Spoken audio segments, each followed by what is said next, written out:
Robservations with Robert Meyer Burnett.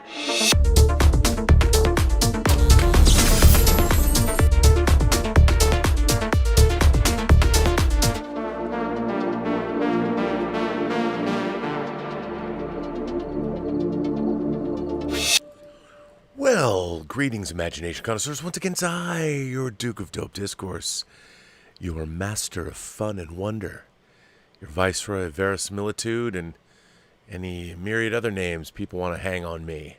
Robert Meyer Burnett, and I'm here with the Midnighter. Not the Midnighter, just Midnighter. You know, I was catching up with the CBS network show Evil, watching episode 8. I have to say I'm quite enjoying Evil.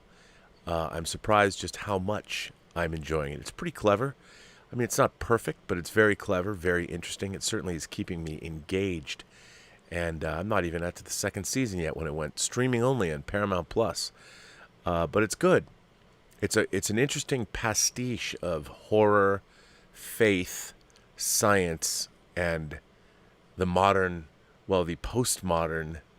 social media age. It's a really interesting show, and I'm really enjoying it. It's very creepy. It's got some really, really weird stuff going on. It's just a lot of fun. But then it got me thinking about, boy, I wish I liked a science fiction show that was on TV as much as I like this show. And, you know, I was thinking about this, and lo and behold, one of my favorite, I have been an acolyte of Wired magazine since the early 90s when I first started reading it. I think that, well, it's not as much as it is, it's not as much as it was, but I would read Wired because they really dealt with subjects that were on the cutting edge, and watching technology and our world sort of catch up to what they were talking about when they first started publishing has been amazing. And up until the first tech burst, stock bubble burst, in, was it the late 99? It was 99. I think it was 99. I was working at Kids WB. And I remember a lot of the Predators, the people, the producer editors there, you know, made pretty good money. It was all young people. I was fairly young, you know, in my late 20s, and everybody was my age, and we were making some good money, and people were all investing in stocks and tech stocks. And one of the things that I used to love to do, I didn't. I was buying too much fan crap, laser discs. I didn't have any money for tech stocks, but because I was always spending my money. But what I always used to do was Wired magazine had a stock suggestions. And, of course, the tech world was taking Wall Street by storm in the 90s. So it was always interesting. I followed it that way, but I never had stocks of my own. But I still read Wired. And as I've been watching Evil over the last couple days, just binging it, enjoying it, I just kept thinking, God, I wish there was a science fiction show on TV. Maybe The Expanse. The Expanse I find very fulfilling. This last season 5 was I thought half of a great season, but I still really enjoy it. But I was just thinking about how I've watched a lot of bad science fiction. I think the best science fiction show that I've watched in a long time was Germany's Dark. But other than that, so then I jump onto Wired today, and I was just like, I hadn't been there like a week, and this article is there, and I figured, I'd share this article with you, because it mirrored a lot of my thoughts. The futuristic stink of Amazon's science fiction. For years, the megacorporation has churned out sci-fi electric dreams, upload solos that ranges from obnoxious to just plain noxious. And here's Helen Mirren, far away from 2010, starring in an episode of Solos. Farts linger. By the way, who wrote this article? This was written by Jason Klein. Or, pardon me, not Jason Klein. Jason Key, I guess. And it was published today at 7 o'clock in the morning. Farts linger far into the future. So suggests Solos, the latest sci-fi show on Amazon Prime. Even though its characters deal with everything from time travel to super babies to memory theft, they still get gassy. No fewer than 3 times. Peg, played by Helen Mirren, talks about her old lady toots. All hail Queen Elizabeth number 2. Elsewhere, Anthony Mackie's Tom describes in celebratory detail his wife's code red stink bombs. Twice. Actually, make it thrice. Thieving the self-same memory in the finale, the great Morgan Freeman rehashes the stench. That Solos was made during a global pandemic, a time of endless sitting with ourselves and our smells, makes a certain olfactory sense. To watch it is to feel, if not seen, then sniffed. But as any gastroenterologist will tell you, excess gas usually points to a deeper issue, more chronic in nature. To diagnose it then, this diegetic dyspepsia, a comprehensive examination of the patient, must be performed. Amazon has shat out science fiction programming for years, and it ranges on the smellometer from the merely obnoxious to the just plain noxious, a flatulence that fluctuates. Early on, the company mostly Philip K. Dicked around, first with an adaptation of The Man in the High Castle, and then with Electric Dreams, an anthology series based on that author's short stories. The former collapsed in due course, and the latter was never more than an off-brand, harder-trying Black Mirror, but at least neither tried to speak to our bowels. With Solos, Amazon stoops to a condescending science fiction that's just like us, farts and all. As in Electric Dreams, each episode is self-contained, but the show squanders any advantage that format has as a playground for ideas by focusing on the people, on their so-called humanity, as David Weil puts it. He's the creator of Solos, and what he's creating, he says, is human connection. Never mind that, to establish it, he resorts to awkward world-building, stagey melodramatics, and characters who are, in every way, full of shit. Apologies for the potty mouth, but the fault lies with Amazon, whose science fiction practically overflows with bodily discharge. Enjoy the animated vomit in Undone. In Upload, the dancing streams of computer-generated pee. Even the studio's most artistic attempt at adult drama, Tales from the Loop, which I actually liked, occasionally finds its head in the toilet. A sort of Our Town of Tomorrow that shifts its focus from one sad human or robot to another. The show truly plumbs the depths. In the ickiest scene, an older man goes number one, misses his target, and has to clean up the mess. The camera cuts to the stray yellow droplets and everything. Poor Jonathan Pryce, an actor of distinction, potential pissed away. When his character drops dead a while later, it seems less of a health complications than of shame. Shame, too, is what the audience feels in watching. As these fictional future humans connect with us by way of the most universal of processes, expulsion, our own stomachs begin to bubble and ache. Is that all we are? Grotty, leaky flesh bags mucking up clean utopian futures? To Amazon, no shit. Humans have urges and needs, and Amazon exists to fulfill them. In fact, if you keep watching, it'll even show you how. If there's anything Amazon likes more in its science fiction than reminding humans of their disgusting humanity, it's depictions of its megacorporate self. Sometimes it's right there in the title. In Tales from the Loop, the titular loop is a mysterious organization whose social contributions shape the course of daily life. The startup Upload, in the show of the same name, seeks to trap paying customers in a simulated existence for all eternity. Elsewhere, the institution interpenetrates reality, everywhere and nowhere at once. A simulation run by rich people in the Matrix knockoff Bliss. The AI company in episode 4 of Solos, Uzo Aduba's in that one, and the most shamelessly COVID-centric. In The Boys, the faux edgy superhero shockfest that blows up brains in place of having one. It's called Vought, an ultra-evil pharma giant with fingers in every global conflict. Then there's Autofac from episode 2 of Electric Dreams.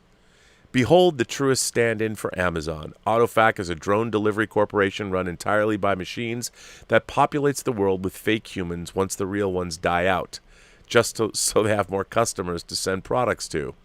It'd be kind of a funny joke if Autofac didn't then turn those fake humans into sick slaves. Experiments with drones, automated factories and grocery stores, AIs in every home, These are Amazon's real-world efforts as well as the subject of its fictional stories, schemes of subjugation and mass dehumanization infinitely mirroring each other into a collapsing oblivion. So, to recap, there's this megacorporation. It's science fictionalizing our everyday existence, and at the same time, it's selling us a science fiction of human connection premised on the inevitability of just such a dehumanized, megacorporatized future that's also designed to either obscure or make light of farts. That very fact. Gross. So I read this article, and I just thought it was obviously, it's a little crass, but I thought it was an interesting article. I wanted to share it because it really got me thinking. I mean, one of the things that I loved about science fiction was, well, just how science fiction-y it was. Growing up and reading books about, classic science fiction, whether it was Robert Heinlein's Stranger in a Strange Land, whether it was Frank Herbert's Dune, whether it was Arthur Clarke's Imperial Earth, whether it was Alfred Bester's The Demolished Man, Ursula K. Le Guin's The Left Hand of Darkness. I mean, you name it. Science fiction novels always were interesting and thought-provoking to me. And I loved, the more strange and more, out there the concepts. Samuel Delaney's Dahlgren? Come on. I remember reading Larry Niven and Jerry Pournelle's The Mote in God's Eye, thinking, man, this book's a little above me. Even wildly entertaining books like Neil Stephenson's Snow Crash, which probably has more to it than, and it has more on one page, more imagination in one page than the last 12 years of Star Trek has had throughout its entirety. And I think a lot of modern science fiction, as this article pointed out, I remember watching Solos, and I watched the Helen Mirren episode, and I'm watching this. Basically, she's delivering a soliloquy, and I was waiting for the end to show up. I was waiting for the episode to land, and it really never did. And I watched it, and I thought, what was the point of this? And I wonder if all the people that are writing science fiction for television these days have even read any science fiction novels. I think they've only seen science fiction television. And perhaps that might be a good thing if it was only, say, The Twilight Zone, The Outer Limits, Star Trek, if that was all you watched. There's been a lot of pretty good science fiction shows, maybe Battlestar Galactica, Ron Moore's Battlestar Galactica, but there hasn't been a lot of really great science fiction shows that deal with, what science fiction does best, which is take our world today and extrapolate what's happening in our world, say, into the future. And it's either a cautionary tale or, in the case of Star Trek, it tells us a story that's uplifting, where we've sorted ourselves out and we're going out into the cosmos to help others. But the ideas behind it, I remember I still think one of the greatest televised pieces of science fiction ever, speaking of Left Hand of Darkness, was the original Lathe of Heaven that was made with Bruce Davidson and Kevin Conroy. That was, it was incredible. And it was made for PBS for like $500,000. And it's still one of my favorite things. You can watch it, I think, on YouTube for free. But they use the sound-alike Beatles track with a little help from my friends, as opposed to the original Beatles track that was in the movie originally. But that's okay. That's an incredible piece of televised science fiction. It was thought-provoking. It was interesting. It has an interesting premise. If you haven't ever seen The Lathe of Heaven, it's about a man who comes into a dream specialist's office and says, his name's Dr. William Haber, and the guy's name, played by Bruce Davidson, is George Orr. And George Orr comes into this psychiatrist's office, this dream specialist's office, and he says, listen, man, I have effective dreams.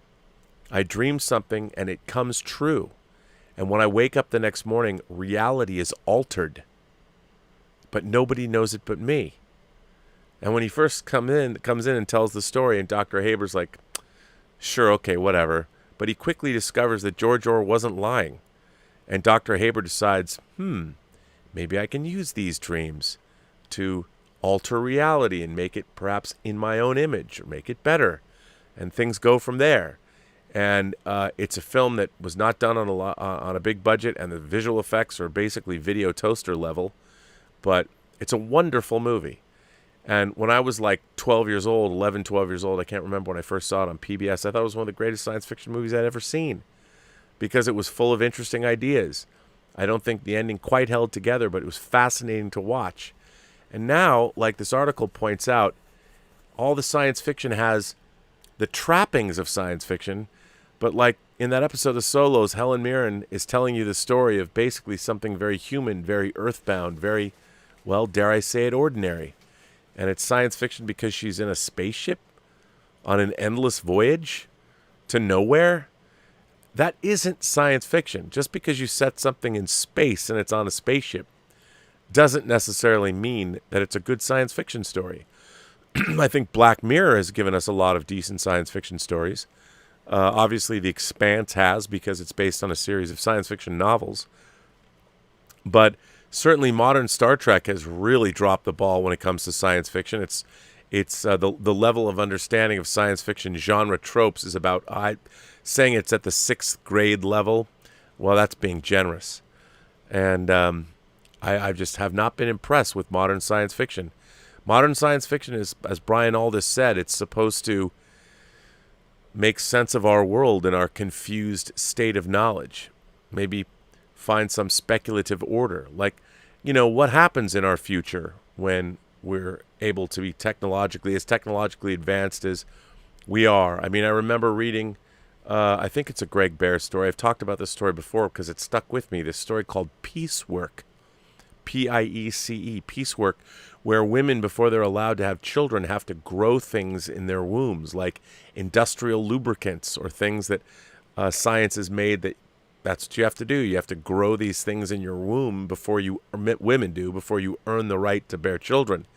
And that story always stuck with me because it was creepy and weird. And when you read about artificial wombs being able to carry babies to term or whatever, gets a little weird. Things we live in a science fiction world, and science fiction things are happening. CRISPR technology.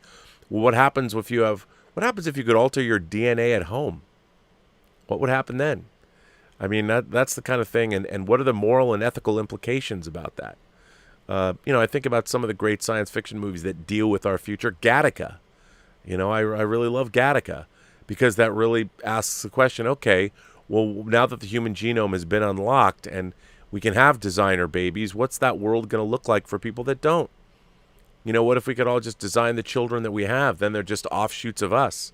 The whole exciting thing about, I think, and this is me talking out of my ass, not having kids of my own, wouldn't the exciting thing about having kids of your own would be to see how they develop into their own people, not as reflections of you? But if you could design your children from the get and make them like, well, blue-eyed, brown-eyed, hazel-eyed, however you wanted them to look, well, that would be kind of strange because then it's not natural selection. You're turning it into fashion, but that's going to happen. That's coming down the pike soon. And what does it all mean? I would like to see more. I demand more of our science fiction. I think we deserve it. Anyway, while this Wired article might have been a little scatological for my tastes, I still quite enjoyed it. I thought it was a good article. I don't know what you guys thought of it, but I'll be curious to find out. As you all know, you can come on this show if you want, and you want to.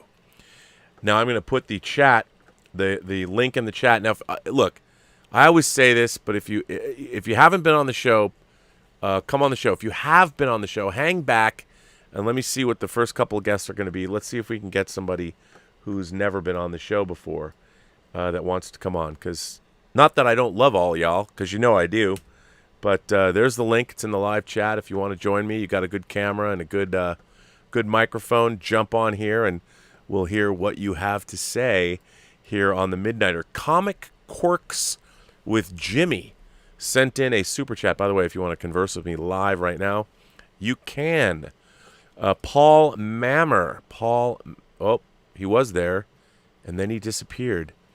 Comic Quirks with Jimmy sent in a super chat and said, "Hey, Rob, I took your advice. Instead of just waiting to do something I yearn, I am just doing it. I'm creating a comic with a friend, something fun and stupid.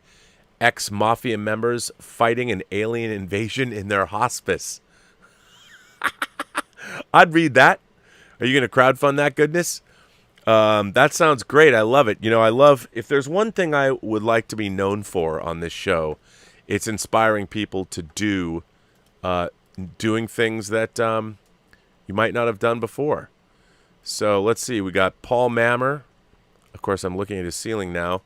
And then we've also got Corey coming in. Oh, there's no camera for Corey. I don't see a camera. Ladies, gentlemen, Paul, I would assume you're a gentleman. Are you there? I guess no one's there. I don't know yeah, I can hear you. Can you? But I can't see you. Well, are you there? I'll put you in, coach. There we go. Hey, Paul, what's up? Would you like to come on the show? Can you hear me? Paul, can I hear you? I don't know. Let's see. I can see you, Paul, but I don't know if you can hear me or not. Yeah, can you hear me? I can hear you. Can you hear me? No? What about Paul? Can you hear me? Well, we shall see. Corey, I can't see or hear. So now you can hear me. There we go. All right, I can hear. I'm going to put all right, I'll put you in the show. Okay, good. And our friend Donnie. Haven't talked to Donnie in a while. All right, Donnie's here. Let me put you both in. That'll be fun to get Donnie all the way. Okay, good. I can hear you too. You're good. But is there a delay? I don't know. I don't know. Donnie, can you hear me?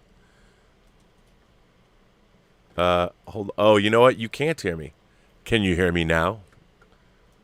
Yes. How you doing, guys? Let me put you in the show.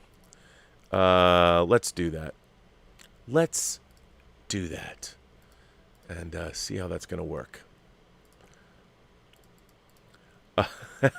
It's going good. It's going good, Donnie. And Paul, how are you? Just let me get you guys in here. Make you look all pretty and make you sound good too. And it's been a while. Donnie's getting himself pretty. It's which is good. Which is absolutely good. And I'm going to add.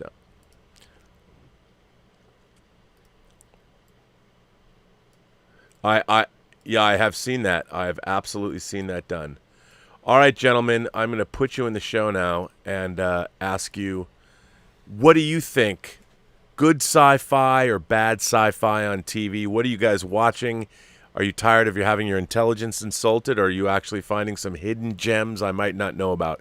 What do you think of the state of televised science fiction now?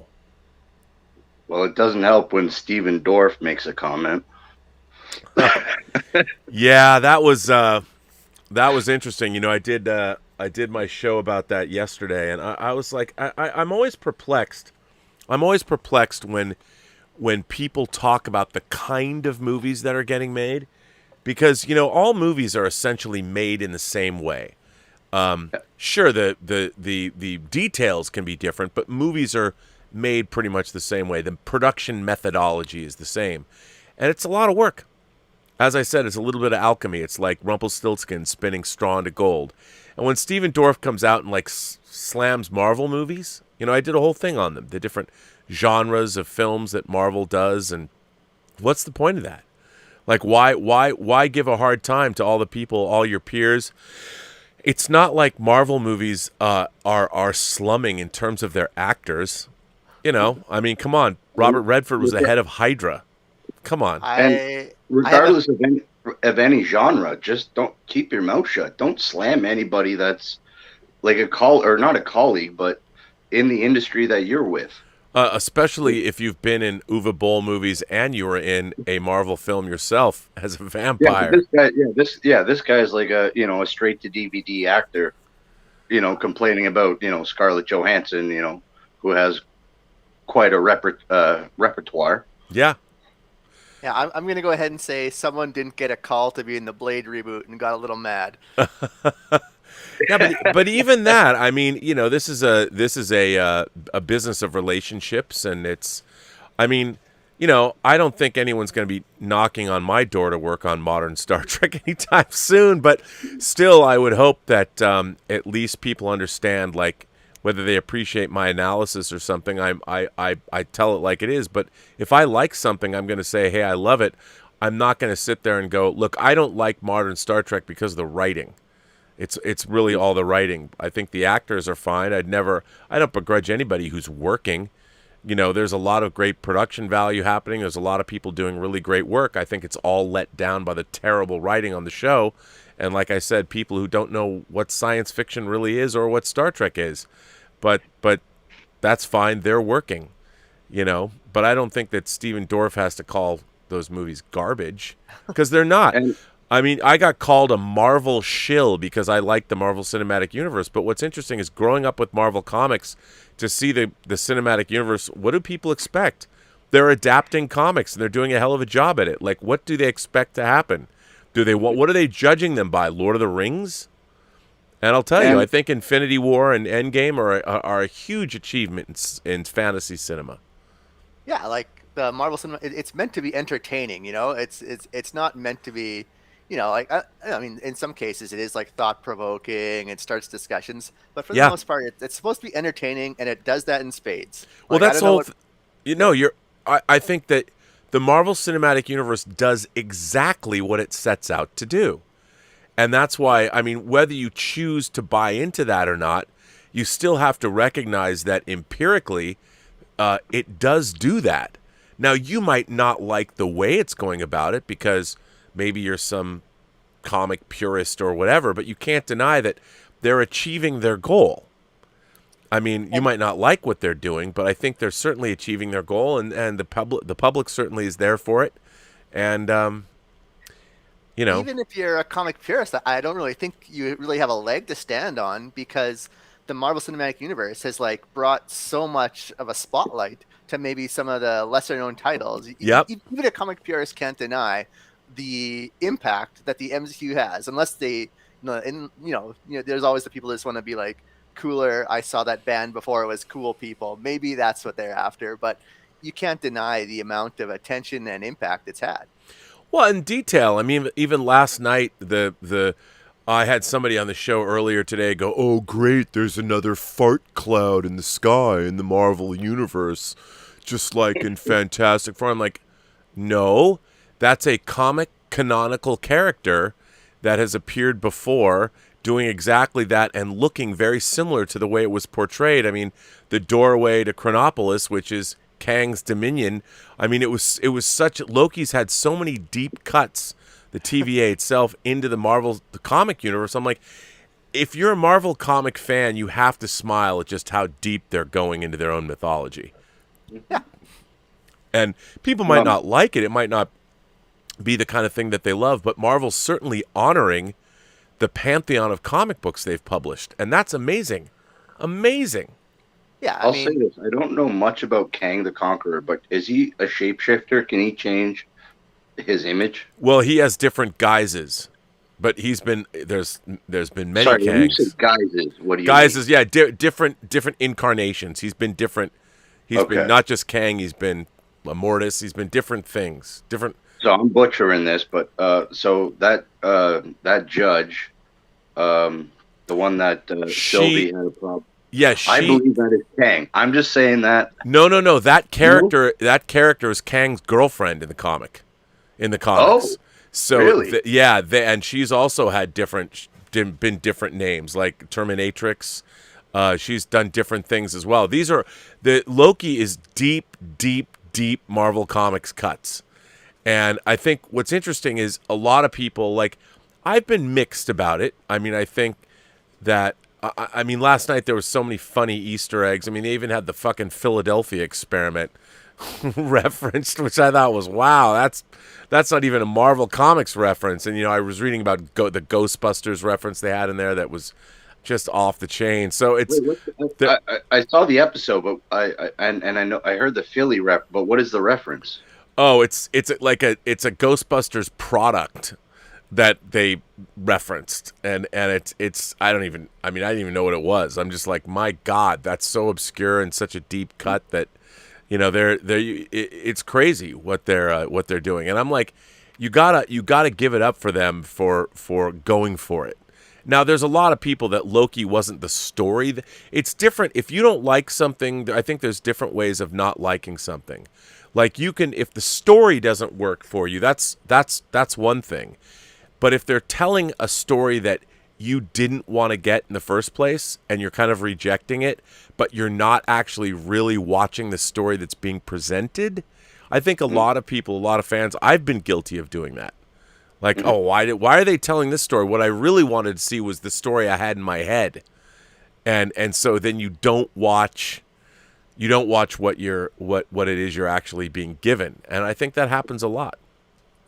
I'm all up for it, but it's kind of not discouraging, but I don't know all this comic in history, and it's just, all right, who's this? What's this? What's going on here? I want to know everything. Yeah, So but they're building it. I mean, I think they're building it. It's funny because these shows, what I like about them is all three of the shows that we've seen so far are so different. And it's curious to me that they're doing all of this world building. I mean, think about it. When I first saw, I've said this a lot on the show, when I first saw the first Iron Man back in 2008, I'm like, how are they going to make Iron Man, which is a fairly down-to-earth story, the first Iron Man, how are they going to make this work with Thor? And then Captain America, and I was like, are they going to have Captain America be start in the 40s? Is he going to get frozen like they did in his original origin, or are they going to update it? And I was like, nope. They was in the 40s, and I was so surprised at just how faithful they've been to their comic book lineage. So, but what are you guys watching? Other than the Marvel movies, are there things that you're watching, things on TV now that whether they're old or new in the science fiction genre or fantastical genre that you guys are digging? Yeah, I kind of don't agree with the author there. I think like the sci-fi right now is pretty good. Like The Expanse, you've got Westworld. I'm halfway through the first season of For All Mankind. Raised by Wolves on HBO. Like, I like all of those. Can you name like another time period where you had 4 ongoing sci-fi shows so that were of that quality? Like, no, and that was something I was thinking about the article because, For All Mankind, the last episode of the second season. I mean, I was even talking to friends of the show that are like, "Oh, season 2 is so soap opera-esque," and I'm like, "No, it was all really slow burns with the characters, and you're seeing how the move into space and how our shifting society was affecting them." And I got to tell you, the last 2 episodes. Have you gotten to the end of the second season yet? No, I'm halfway. I'm just at the end of season 1. Okay, the last 2 episodes, and specifically the last episode of the second season of For All Mankind, was one of the best hours of TV I've seen in 20 years.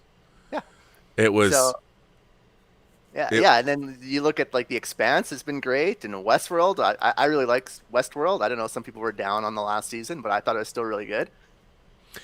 Yeah, I mean, there's my problem with Westworld kind of went up its own ass. I thought. I mean, I liked the first season, but seasons 2 and 3 again, it was getting into really well trodden ground. But yeah, I mean, it's a handsomely produced show, and certainly it's thought provoking, interesting to watch.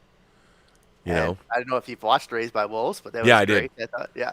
Yeah, very, very, very interesting. I don't know if the ending was satisfying, but it's coming back for a second season, so I'll be definitely. It was certainly unique.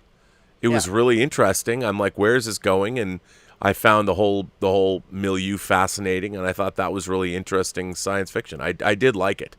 And like even like I liked that. What is that? Upload. I like that Upload show with Robbie Amell or whatever. I thought it was okay. And then Palm Springs was a great sci-fi movie. I like Palm Springs a lot. I also like Devs. A lot of people didn't like Devs. Did you watch Devs? I haven't seen it. I really like Devs. Devs had again, it didn't stick the landing, but I think it was the second to the last episode really put the zap on my head, and I was like, wow. I thought it was going to go somewhere genius. The last episode didn't really work as well as I would have hoped, but I think it was the second to the last episode where I was spun into an existential crisis for a little bit just by what happened at the end of the episode. I was like, wow. Yeah, and I don't know if you would consider like Doom Patrol behind you sci-fi, but it's Yep. pretty close. No, I would. Doom Patrol's great. I love the Umbrella Academy. I like The Boys a lot. Yeah. And it was interesting. I mean, I can understand. Like, I didn't like Solos at all. I watched it and I was like, oh man, this is. I didn't watch it. I didn't like it. And In the Loop was kind of interesting. I kind of liked it.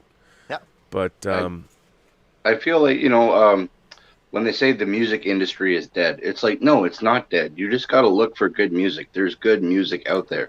And whether it's sci-fi or any other genre of movies, there is good stuff. You just don't pay attention to the shit they put in front of your face. Just search. Yeah, I mean, what's interesting too is we live in an age where there are thousands and thousands of great science fiction novels that you don't. We live in a world where you can go on to the internet and find something with a couple of keystrokes, you're off to the races. You can find something that's truly great, and all you have to do is look. That's why I think that look, I'm looking forward to. We're getting the Foundation trilogy. We're getting a Foundation TV series. I mean, I read that book. That was one of the first things I got from the Science Fiction Book Club when I was 10, and it was mind-blowing. I'm like, oh, my God.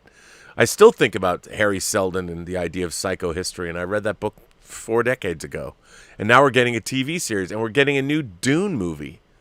So there is a lot of great science fiction to be had. And let's face it, Loki is fucking way out there sci-fi. I mean, that's one of the things about the Avengers and the Marvel Cinematic Universe. They are science fiction movies and they are fantasy movies, and all rolled into one, and superhero films. But they're also Winter Soldier's a political thriller. Ant-Man was a heist movie. I mean, it's these films aren't just some. I hate the idea. Like, I grew up hearing that comic books, they're just comic books. And I'm like, that comes from somebody who doesn't read comics. It's easy for you to dismiss them, but if you haven't read them, like, here, read Watchmen. Go read the comic. I feel like comics are the new Bible now. If it's going to be passed down, and these stories, mytho, whatever, people believe them to be real, kind of thing. Oh, yeah. Well, I mean, I don't think anyone believes it to be real, but not to be real, but like. Well, no, but I mean, in terms of real worthwhile storytelling, like these are stories that are worth telling, that they resonate with people and they mean something. Yeah, I mean, there's even university classes, just like the old Greek mythology. I've seen university classes with superhero mythology. Oh yeah, well, I mean, a lot of it's very, very dense too. And, like I've often said about the first Iron Man movie it's just an interesting character study about a man who has a crisis of conscience, because he realizes, that his whole life, what his family's been doing, basically is just done nothing but cause death and destruction. And he has to come to grips with that and deal with it. But in this case, you have the added benefit of he creates, the Iron Man suit to do good. And he ends up fighting his mentor, and not just for the control of his company, but really for his soul. And that just happens to be a superhero movie. But really, if you took away the Iron Man-ness of it and told the same story, it would still be a good movie. It'd still be the story of a man coming to grips with who he really is and what is important to him. Actually, Paul, fellow Canadian too, or is Canadian. Yeah. Hello, brother. Hi. Alpha Flight. I got a idea for Alpha Flight. Did some homework and kind of casted the characters. Well, aside from you playing Puck, who else? Who else have you cast? Okay, so Guardian. I'm thinking Jared Kiso, Wayne from Letterkenny. Yeah. And God, I love that show. So good.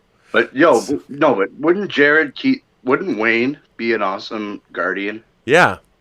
Although, yeah, but it would just be funny to see that. Well, no, like he would have a cowl, right? Of course, So of course. I actually just watched that new Saw movie, and I'm pretty sure Mick Murray from Letterkenny was the first kill in that movie. No way. Yeah. And then for Shaman, Adam Beach. Oh, that's good casting. That's good. And then for Aurora, Nev Campbell. You don't think she might be a little old? Nah, she could rock it. Because I think, with Alpha Flight, you'd probably have to have everybody in their 20s and 30s, wouldn't you? Nah, you get a mix mash. Because the oldest person's like Puck. I always thought Puck was like the oldest member of the team. Well, like Adam Beach, he's got to be in his 50s or like late 40s. That's what I was going to say. I mean, I guess he could be. You could do that. It would depend how you went with the character. But yeah, I mean, and Alpha Flight's kind of... And who would you get to play the CG Sasquatch? I mean, obviously, you'd have to get... So we have a voice, and I'm thinking K. Trevor Wilson, Squirrely Dan. Like him doing the voice, like, Yeah. And then, but I forget the character or that the scientist of Sasquatch. Oh yeah. I'm thinking Nathan Fillion. Yeah. Or I'm thinking Michael J. Fox. Just maybe like you kind of twist the storyline. Yeah. With him and his Parkinson's, and he's trying to find a cure, but he mutates into this. But yeah, that'd be interesting. And all these characters, and all these are Canadian that I'm casting. Of course. Yeah. And then for Nova, Ryan Gosling. Huh. I'd buy that. And then for Snowbird, I hope she comes back, Alicia Cuthbert. Right. What about North Star? North Star. Would North Star be in there? Our first is that too old? Is that too old school? Wait, North Star. Now I'm drawing a blank. Now you got me confused. North Star. Yeah. Everyone's Googling. North Star. North Star. Jean Paul. Oh, sorry. Yes. Yeah, no. North Star for. I confused him. Yeah, North Star. Ryan Gosling. Okay. There you go. Yeah. Ryan Gosling. Aurora, his sister. Nev Campbell. Snowbird. Alicia Cuthbert. What about Marina? Yeah, you mean the little green giant? Aqua chick. Yeah. Yeah, I was thinking about that one. It's funny because when I think Alpha Flight, to me, I'm thinking the original John Byrne, the first 24 issues of Alpha Flight were in my comic book reading. The first time I actually was shocked, like literally shocked by a comic book, was Alpha Flight 12. When I got to what happened to Vindicator, Guardian, back. Which also blew my mind. The way he returns in issue 24, I was just like, no way. I couldn't. I mean, to me, it's one of my favorites. How do we bring a character back from the dead? Well, how about what about your opinion, Rob? What do you think for casting these characters? Well, it's hard for me because I never really do that. Like, here's the thing, and I think only because I have an aversion to casting people. Like, if I'm working on a project, one of my favorite things is working with a great casting person who brings me ideas about who should be in the show. So I sort of have an aversion to casting people. I mean, unless it's iconic. Like I thought, for instance, Professor X, it'd either be Patrick Stewart or Ed Harris.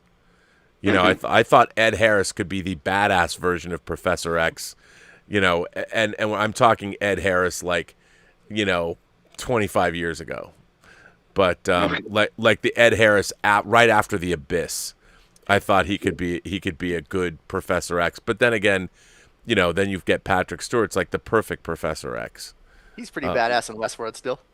Yeah, no, he's way badass in Westworld. Yeah, no, he's great, and I'm just a huge fan of his and that kind of thing. I mean, the project that I'm working on now, the script that I've wanted to make for a very long time, I'm having it storyboarded by a fellow Canadian of yours, and I the three people I want to star in it, I know exactly who they are, and I'm having the storyboards drawn so the actors are the characters in the storyboard, so you can see what the movie would look like with them in it, and it works really, really well. Have you ever heard of a case where that actually worked, where the actor had a tough time seeing themselves in the role until they saw it in the storyboard? No, but what you have to do is you have to go, like nowadays when you want to try and make a movie, it used to be like, oh, here's the script I want to make. People don't read. They want lookbooks. They want something they can see. Yep.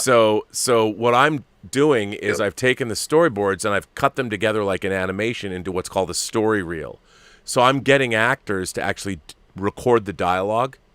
And while I could do animatics, and I just can't do it myself, with people can do computer animation and moving things around, you can actually cut something together. Well, I'm doing the same thing with storyboards, every single shot, and it's all cut together. So even though there's still frames, it moves, and there's a little bit of animation on them and things. So it's almost like sitting down and watching a storyboard movie. Yeah. And so I want to have like the first 20 minutes and be like, okay, here's the first 20 minutes of the movie. So people can watch it and go, oh, I get it. Yeah. Because it's kind of out there. Yeah, it kind of reminded me of The Boys or whatever, what they did with, was it Simon Pegg? They drew him to be looking like Simon Pegg or whatever. Yeah. Yeah. He was in the show, but not as that character. So. Right. And and he knew that when they were doing that. I think they okayed it with him. But yeah, I think it helps sell the project. Anything that helps sell the vision, because the problem now is that, I read this article today on Robservations about how Bob Shea, I always wanted to hear that story because when I worked on the special edition or the extended editions of the special features, we never got to interview Bob Shea. And it was the one interview I wanted to do because I wanted to know, why did you, in the room, when everyone had said no and Peter Jackson was about to tuck tail between his legs and go home sheepishly to New Zealand and pull the plug on everything they were doing, you saved that project. Literally, it was Peter's last stop before he went home. And if it wasn't for you, what did you see in the room? What made you decide to literally bet your entire company's future on Lord of the Rings? And today's article was... It told me, but you don't have that anymore. You don't have some guy who ran his own company, a self-made man who ran his own film company and created it and could make that decision. Now nobody wants to be wrong, so nobody will, especially outlandish or crazy projects, no one will greenlight them unless you have a big track record and you're like, okay, we know you'll do something good.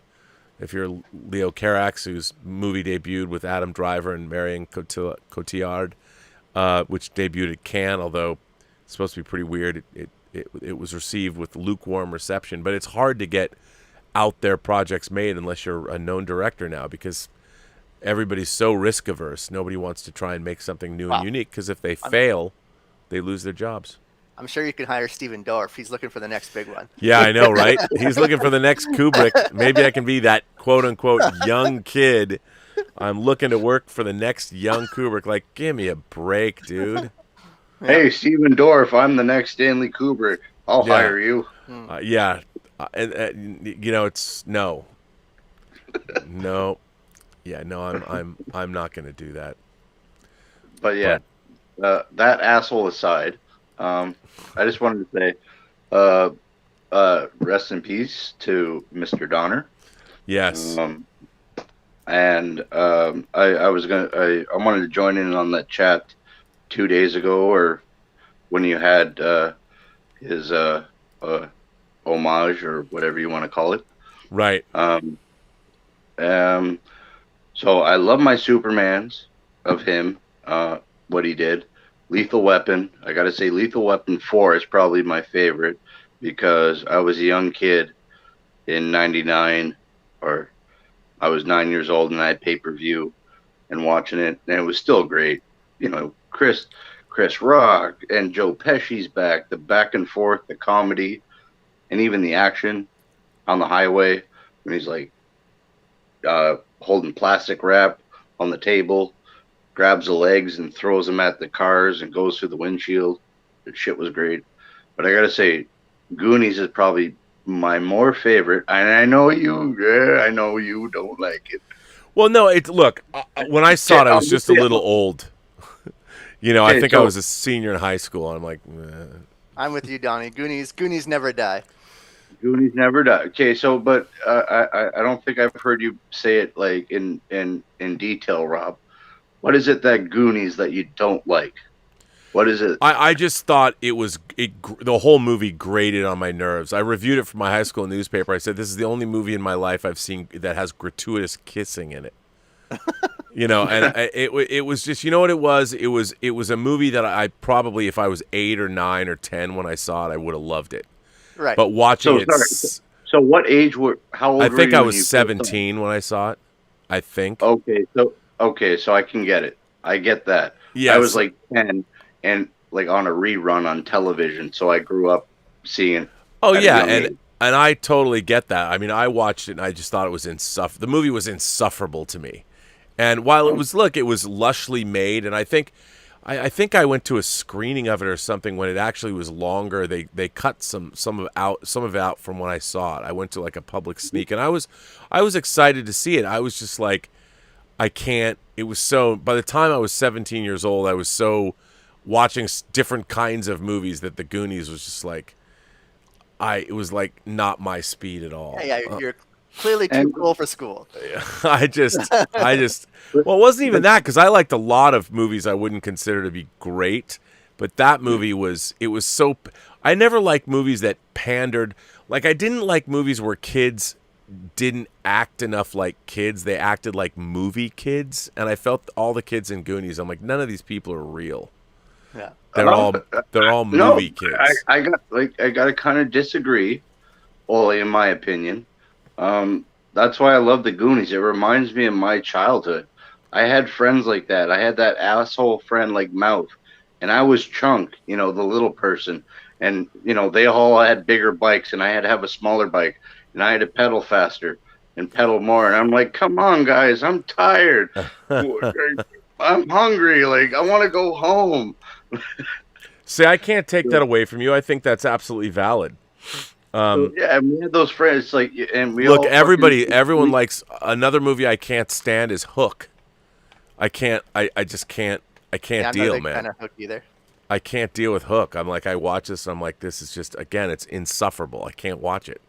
Even when I was on the set of that movie, and the sets were visually, gorgeous. it's great. Yeah. But what's insufferable? What is it? Everything about it. The kids, the scenario, the dialogue, the acting, the way it's shot. It's so stage bound to me. I mean, Spielberg's movie's wide and big and expansive, and that movie, I couldn't stand it. And I never heard this from you, Rob. You don't like Hook either. I don't like Hook, and I don't like the Goonies. I know I have a friend that loves, and I'm a huge Steven Spielberg fan. I mean, I love Always. So I should, and the two movies of Steven Spielberg's that I think I like the least are Hook and The Terminal. But give me The Terminal every day, any day of the week. You mean like Hanks and DiCaprio, right? No, that's Catch Me If You Can. But Hanks is in The Terminal. He's the guy stuck in the airport. In the airport, yeah. Yeah. Oh, right. Yes, yeah. I love Catch Me If You Can. I mean, I love Bridge of Spies. I love Lincoln. Later Spielberg, there's a lot of good movies there. Minority Report, I love the first half of War of the Worlds.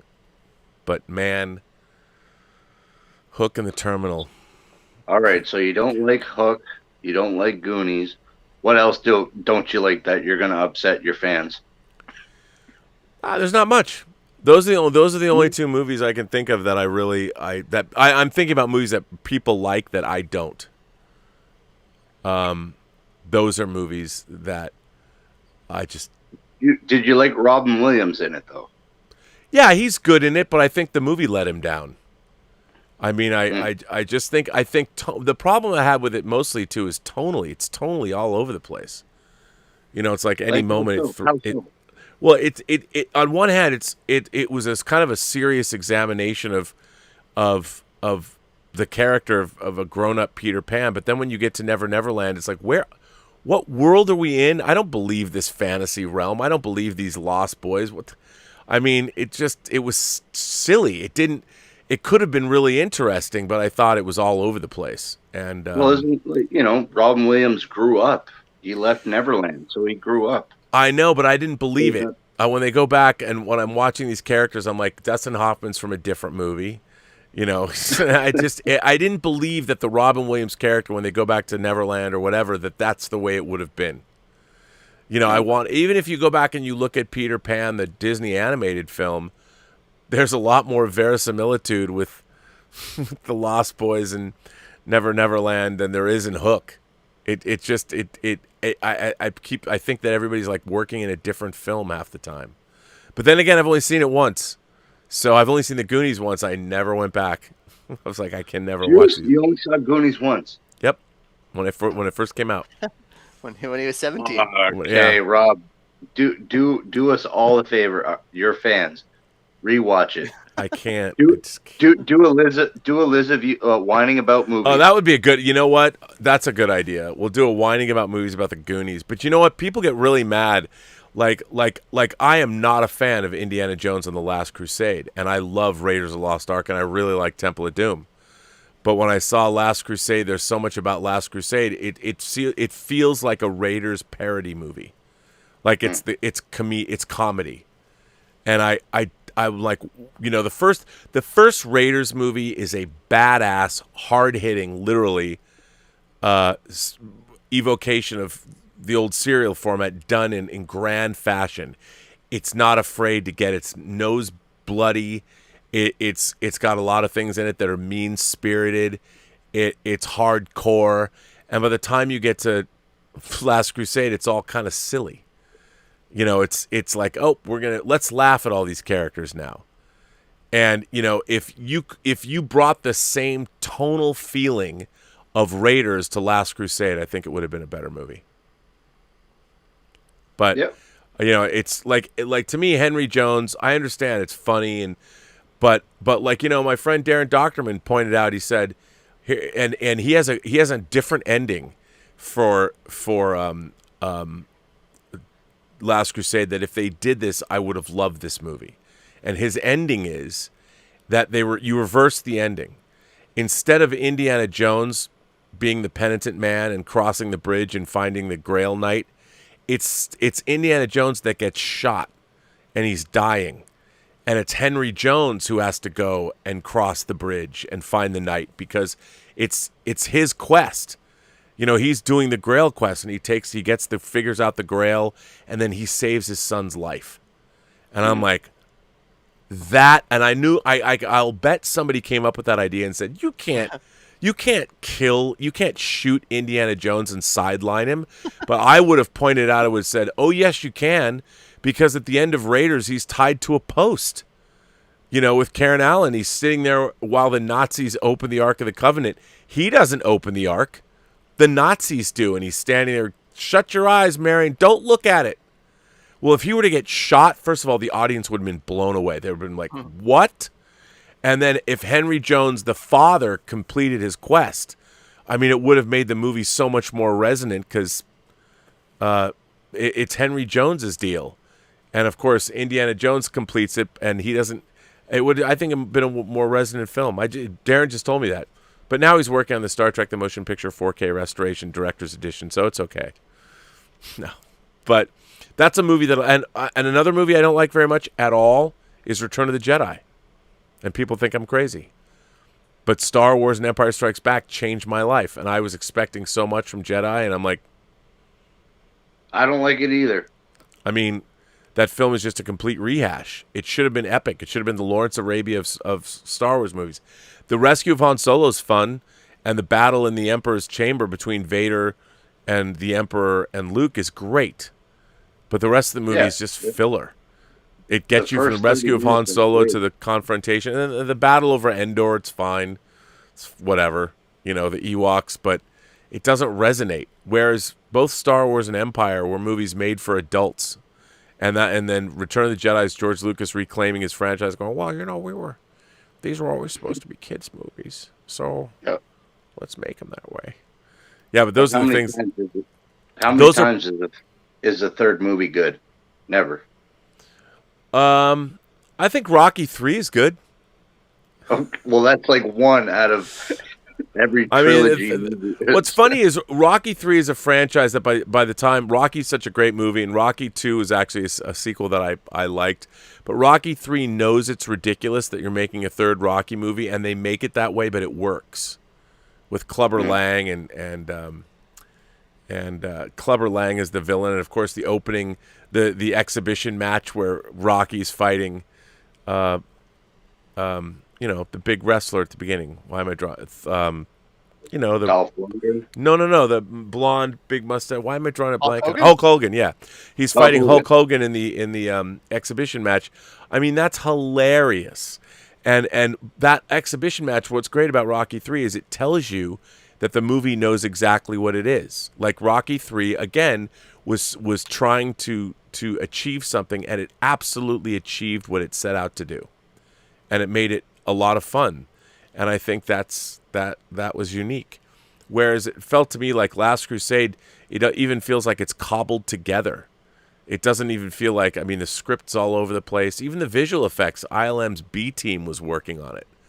It's got some really unconvincing effects work in it. Like, when the Japanese or the German plane crashes into the tunnel, the wings come off and it's on fire, and the plane goes by their car, and the pilot looks over. I mean, it's like, come on, really? You're gonna do that? You're gonna go cartoon? You're gonna turn it into Indiana Jones? Raiders never becomes a cartoon. He kills people indiscriminately, but Last Crusade's a cartoon. It's the cartoon version of Raiders. But people like, I talked to John Campy about it. He's like, Jedi's my favorite, Last Crusade's my favorite. And I'm like, okay. What can I say?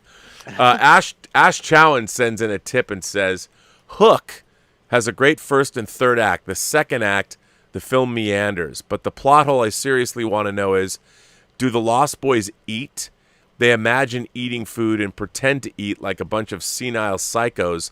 Why haven't they died of starvation yet? That's a good question. That scene is kind of mind fucked. Yeah. All my favorite never food. It's like Robin Williams is like, there's nothing here. It's like, imagine it. And it's like, all right, yeah. Are they all on PCP or what's going on? Yeah, how's that working for you? But what about you guys? Like, what are some of your favorite maybe guilty pleasures, or what are movies that you like that no one else likes, or do you like movies that everybody likes but you hate? I love it. There's a ton of movies that I would love that a lot of people don't like. I would say right off the bat, Jennifer's Body. I really thought that was really good. You know what? That movie's aged well. Yeah. I like Jennifer's Body. Yeah. Orgasmo. Orgasmo. Yeah. Yeah, I can't think of any others off the top of my head. I'm sure there's tons of movies. Oh yeah. Just being a horror fan, you're such a niche to begin with. Yeah. Yeah. Is there any sci-fi stuff you're looking forward to? Oh, me, I mean, I can't wait to see Dune. I can't wait to see Foundation. What is that movie? Remembrance, that Lisa Joy directed, who did Westworld with Jonathan Nolan. The Hugh Jackman movie that's coming out. That looks really good. I want to see that old movie, too. That looks pretty good. Oh, that looks great, too. The Shyamalan movie that's based on the French graphic novel. I can't wait to see that. Yeah. I'm stoked for right that away, one. I think. Yeah, it looks really... What a great premise, too. Yeah. So, Bobby, I saw Quiet Place 2 the other day. And what'd you think of that? Not bad, but not good. What? Oh. Just the first one. Like, if people think the second one was better, I would disagree a bit. I think I like the first one more. I felt It was a little, fuck, I don't even know how to describe it. It's just, I felt it was a little, the beginning half when you see how it starts off, right? And then you see with him and his old friend, what's his name? The guy from 28 Days Later, the actor. Oh yeah, yeah. It's Cillian Murphy. Thank you. Scarecrow. That was just, it didn't feel that creepy kind of you're being haunted vibe. I felt like in the original with in the water and everything with the baby, and she's like she stepped on the nail. It didn't feel kind of cringy, like Yeah. But what do you think, Bobby? Well, wait a minute. Darth Plato sends in a tip and says Indy is the one that's proven he can get out of any predicament, not Henry. It makes sense for Donovan to send Indy, not Henry. What doesn't make sense is shooting Henry. Donovan should have sent them both.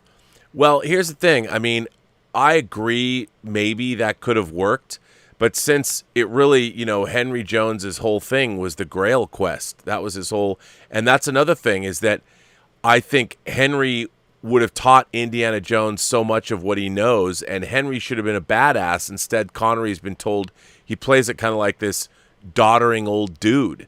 And I didn't like the idea that I always thought, and this is just me, I always thought that in Raiders, when Marcus Brody, Denholm Elliott says, if I was a younger man, I would go after the Ark myself.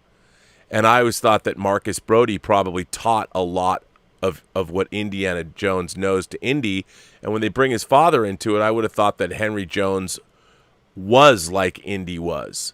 And he was a badass. But the way that they portrayed Sala, Marcus, and Henry Jones in that film, they're almost buffoons.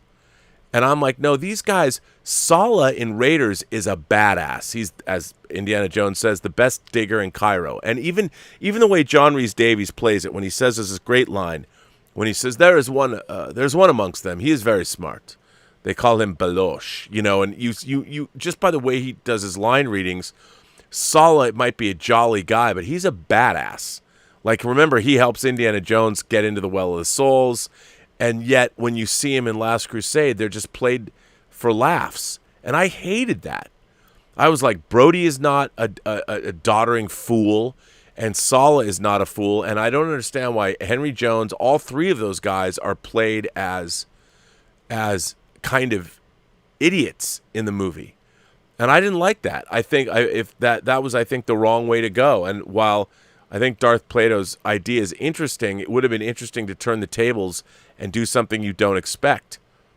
Or that Indiana Jones gets halfway there and it's Henry that has to go the other half or something, because it would have been nice for a father-son movie where Henry Jones ends up saving, Indy's, literally saving Indy's life, and also completes the Grail quest. But that's what he does. He gives up the Grail to save his son's life. That would have been an amazingly poignant way to end that movie. I think it would have been great. But Terrier says, people have shat on me my entire life for my love of Howard the Duck. Now I have it on 4K, and you haters can just shush. Hey, guilty pleasure. Hey, I ordered that. I haven't got my Blu-ray yet, but I'm going to own Howard the Duck on Blu-ray. It's got great ILM effects in it. Speaking of Duck, I want to get Duckman with Jason Alexander. You remember that cartoon? Yeah. Yeah, great. I do. But I'll say this, with Quiet Place 2, the ending was great. I remember when you were talking about it, you felt it ended at ended quickly, or what did you call it? Abruptly? I don't know. No, man, I felt it ended. Yeah, I mean, I liked it. I like Quiet Place 2. It's funny, Dave Parker, who I do Midnight Metal with, he didn't like Quiet Place 2 very much. What? I can't like, I just like, it's such a good movie. Like, maybe if you're comparing it to the first one, then okay, sure. But on its own, I think it's still a great movie. And all right, so I think the ending kind of like just mirrored the first one. I mean, that Right. that's what they're going for. I'm going to say a spoiler, so people listening right now, plug your ears if you haven't seen it. Sorry. Which when they find the island, right? With and I can never say his name. You know, guy Cillian from Blood Murphy. Diamond.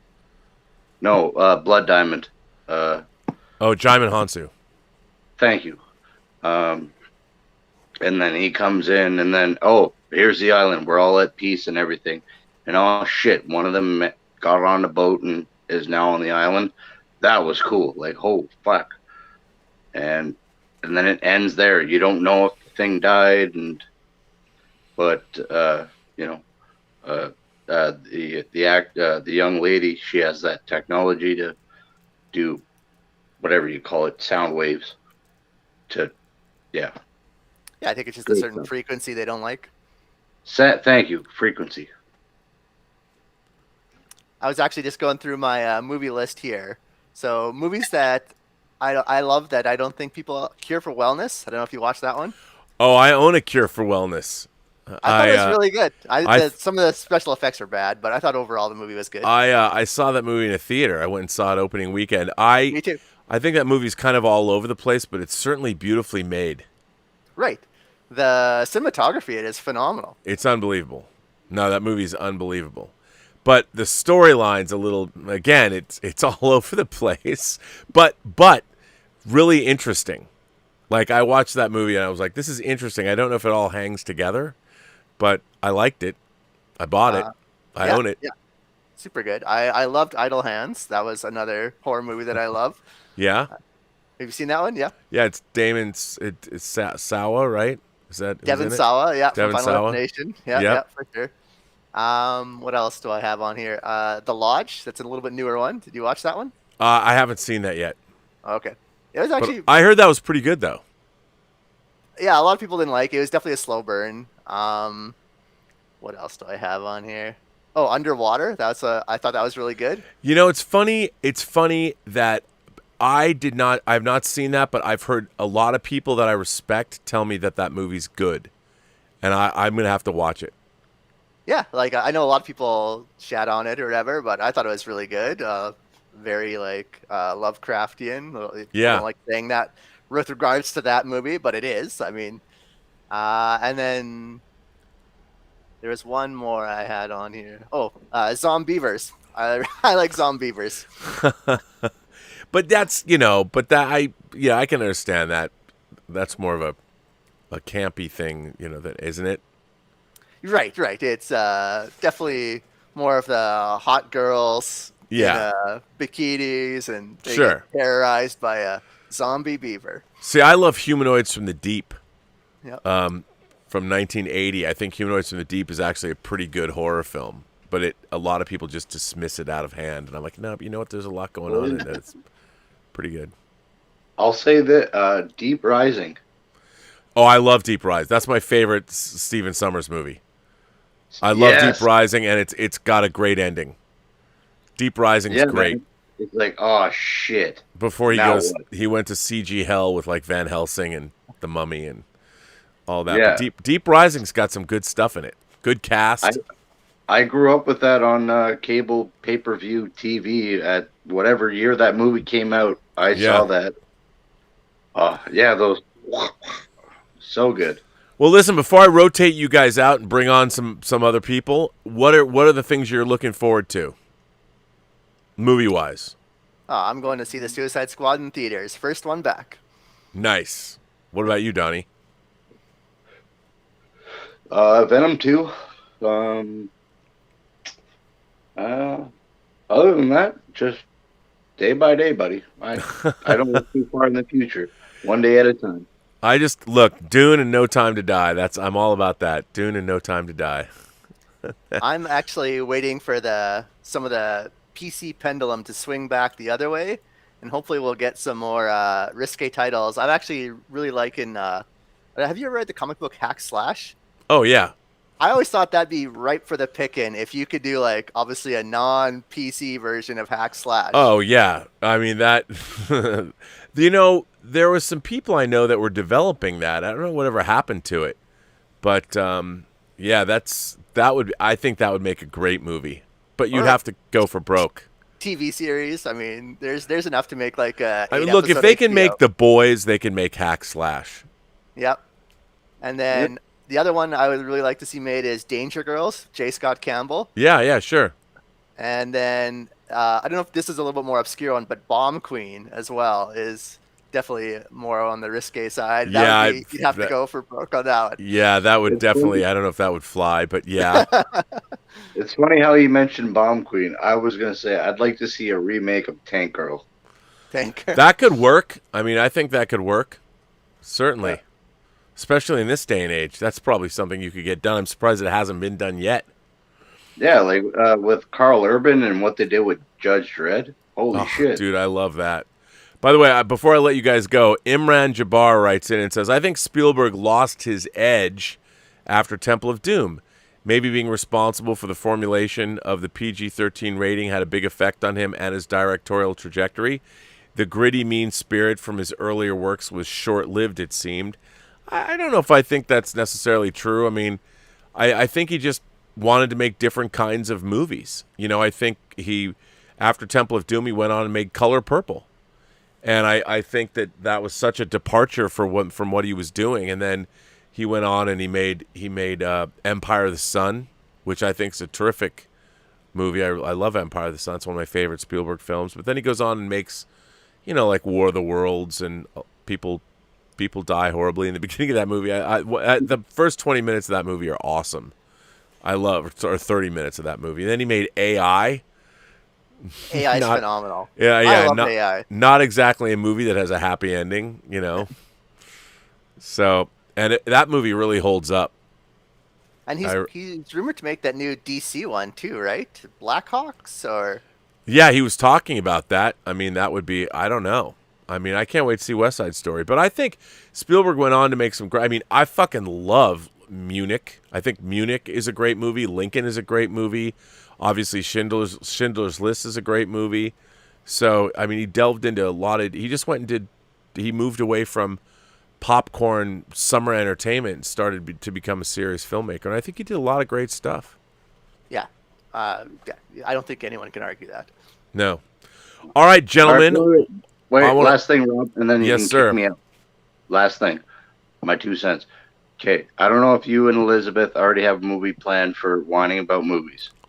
Only one. If you don't, okay, can your next one be Goonies? For all us fans that want to hear your 2 cents, and honor also with Richard Donner. Yeah, it's true. It's true. Right? So, whining about movies, we want to hear your 2 cents why you don't like the Goonies, especially you've only seen it once and you never saw it again. Are you really going to make me do this? Yeah, man. Yeah. Yo, Okay. you've seen it once. It's not like you've seen it. It's not like you've seen it 20 times. I think you won, Donnie. You gotta quit while you're ahead here. Do it. Do it. Well, do it. In honor of Richard Donner. All right, just so you know, I just bought the 4K disc of Goonies. And you don't like the movie. There you go. All right. Whining about movies, the Goonies coming up. Right? I can't believe I can't believe I just did that. It's all right. happening. Yeah, there you go, man. I just did it. I'm now the proud owner of Goonies in 4K. What do you use for your 4K Blu-ray player there, Rob?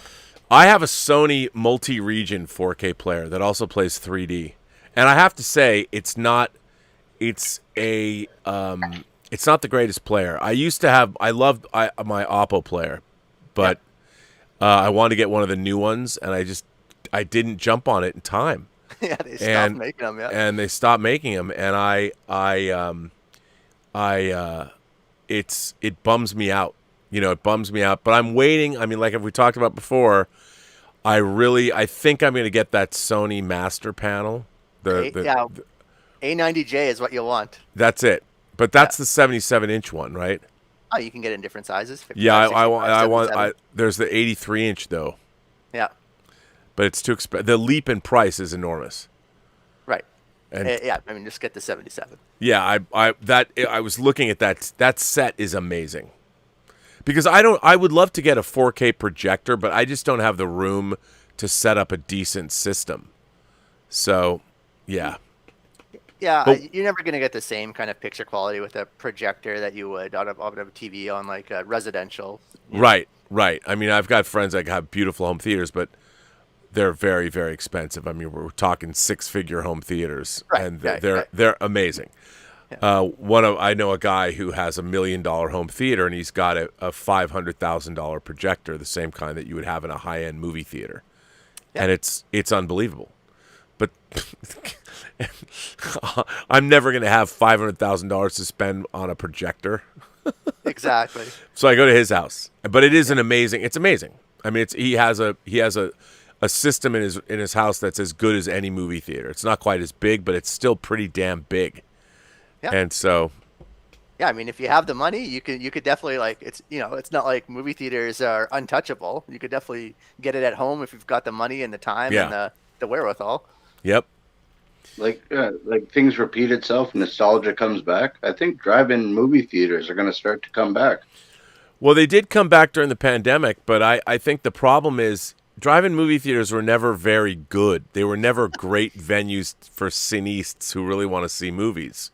You know, drive-in movie theaters are places to go if you take the family.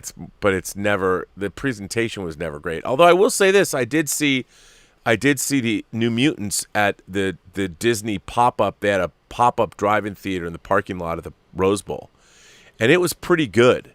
They had the screen was pretty decent. I mean, it was really bright, and we went there. They were showing it during the day too, but we went at dusk, and the sound it came through your radio was surprisingly good. So, but that it's still not the same. It's not the same as going to a theater. I think the drive-ins had their last little blip in the sun there with the pandemic, and just the fact that they were all pop-ups, meaning they're not a permanent location to begin with. I'd be curious about that. Let's see. Saberwolf says, Robin Guest's question: who is your favorite Bond villain? Mine is Christopher Lee's Scaramanga. The Golden Gun was amazing. One shot, one kill. That's a pretty good question. I mean, I like Scaramanga because it was mano-y-mano. It was one-on-one. To be honest, I couldn't even name a single one. I'm not a huge James Bond fan. Oh. Can I say any Bond movie? Like, yeah. Even like Daniel Craig's Bond? Yeah, why not? Javier Bardem's Javier as Silva. Yeah, he was good. Yeah, yeah, he was more freakier than Spectre, or what's his name? The German actor there. Yeah. No, he was really good. You mean Christoph Waltz as Blofeld? Sorry, thank you. Yeah. But Javier Bardem was great. I mean, I thought he was really good. I mean, my favorite Bond villain, I think my favorite Bond villain, just because I grew up with, is probably Auric Goldfinger from Goldfinger, or I really love Telly Savalas as Blofeld from On Her Majesty's Secret Service, because the problem with Bond villains is they're not like villains that Bond can really go head to head with. They're usually megalomaniacs, or and they've got their henchmen, but they're older dudes or whatever. But yeah, I liked Goldfinger and Telly Savalas. Probably was Goldfinger Roger Moore or no? It's Connery. It was the third Bond film from '64. Okay. All right, gents. I will see you both later. I want to thank you for being on the show, and thanks for coming on. And I will see you guys, absolutely. And I will see you guys later.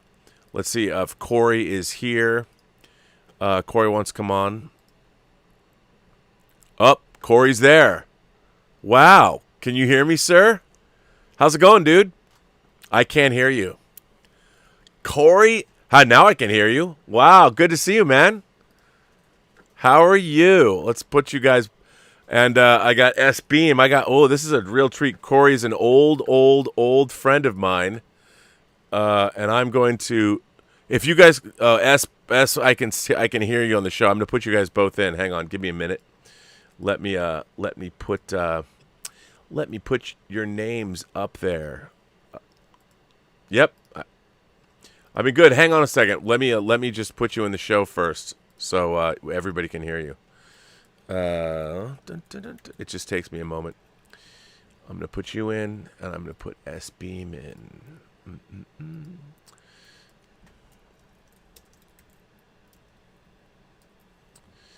All right. Get you both out. Put you both in. Can you hear me? S. Okay, we're yes. Everybody, I can hear you all. Let me put you both in and get you in the show. And it's funny because both of you can talk Hot Toys figures. So that's that. I know it's one of my favorite topics too. And as far as talking Hot Toys figures, Corey and I go way back. Corey's an OG when it comes to Hot Toys figures. Yeah, I can hear you. Hang on, let me put you both in the show. Okay, gents, please welcome Corey and S Beam to Midnighter. Gentlemen, how are you? I'm okay. How you going?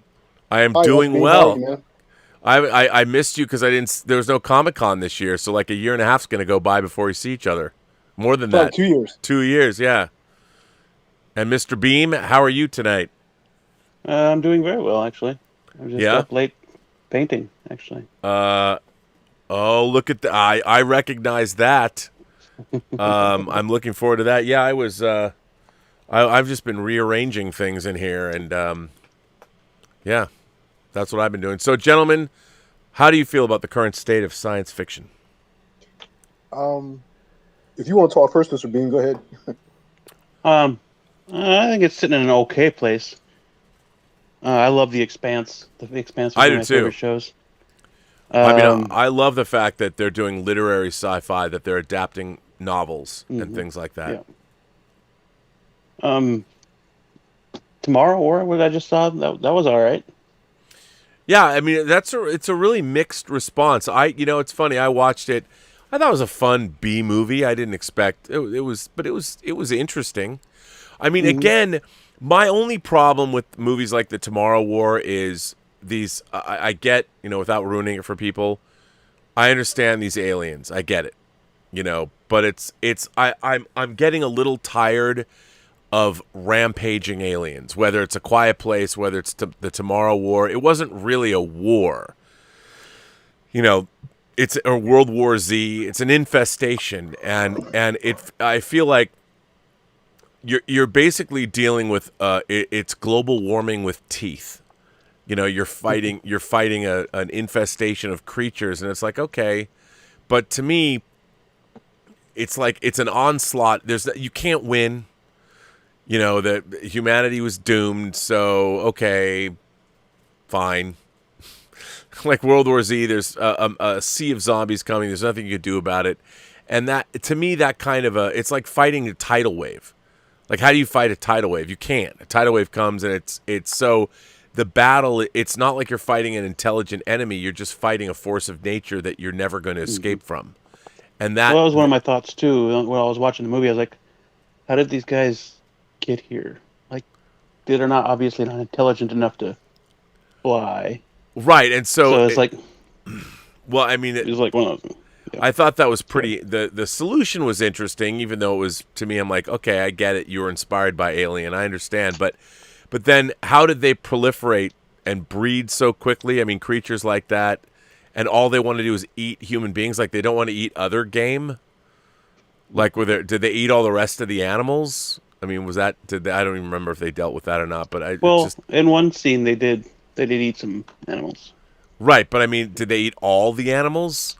Like, did they ever stop rampaging around like crazy, drugged out? They were on the rage virus 24/7, And the thing is, these creatures, obviously, they make them look as horrible as possible and as scary as possible. But I'm like, they're kind of uninteresting villains. They're just scary monsters to be avoided, and they're going to come kill you. I'm like, okay. But that only lasts for like 20 minutes. It seems like, well, I haven't seen Tomorrow War. It looks like it's Chris Pratt's answer to Edge of Tomorrow. But Edge of Tomorrow was a lot more interesting. I think it was a lot more fun. But yeah, there is a bit of Edge of Tomorrow. That's the thing. It had a lot of similar things in it to other movies. Starship Troopers, Edge of Tomorrow, It almost sounds like it's still in the shadow. Everything is still in the shadow of James Cameron's Aliens. It seems like people keep trying to redo that. Yeah. That movie. And Aliens is so unique, what he did. It really can't be topped. But I will, I was kind of in and out of the conversation. I was trying to get my camera adjusted, but I can't really say as far as the geek singularity, the people that come to talk to you, because I think that group of people, well, I don't want to judge any one group of people, but I see, like, kind of going with the Marvel movies, people, this obsession with, like, grounded in reality. And sometimes I think we go too far with it. I like I like when you embrace really far-fetched ideals. I mean, show me something I haven't seen before. I don't want everything grounded in reality all the time. If that makes sense. No, but I think go ahead, I'm sorry. I agree with you, but I think the Marvel Cinematic Universe has done a pretty good job of bringing in pretty like once you go cosmic and you're showing the Celestials and Thanos and snapping his fingers and it really has gone pretty far out. Loki is really far out. I mean, well, that's what I was trying to say, is that I've been meeting people lately, and people are entitled to their opinions, but I've been running into people that don't like the Marvel movies. They prefer the groundedness, the supposedly groundedness of DC, and they're saying, like, Marvel's too far fetched, and I like the far fetchedness. I like, take it to outer space, go to different galaxies. I like that stuff. I do too, and what's funny about that is that to me is Marvel Comics. I grew up reading like the Fantastic Four's Cosmic Odyssey and John Byrne's run, or when the Hulk became Mr. Fix-It in Vegas. I mean, there's some, but I think that a lot of people just don't know that. And to me, what I love is like, were we really seeing Chronopolis at the end of the new issue of a new episode of Loki? I mean, was that? It's incredible how far I mean, the TVA is about as far away from the first Iron Man movie as you can get. The Void at the end of time is about as far away from Iron Man as you can get, and yet we didn't have to go that far. Remember Nowhere in Guardians of the Galaxy the first one? I thought that was really cool. Yeah, but like Nowhere is like, I get it, a dead Celestial. Let's mine his head and put a space base inside of it. I thought that was really cool.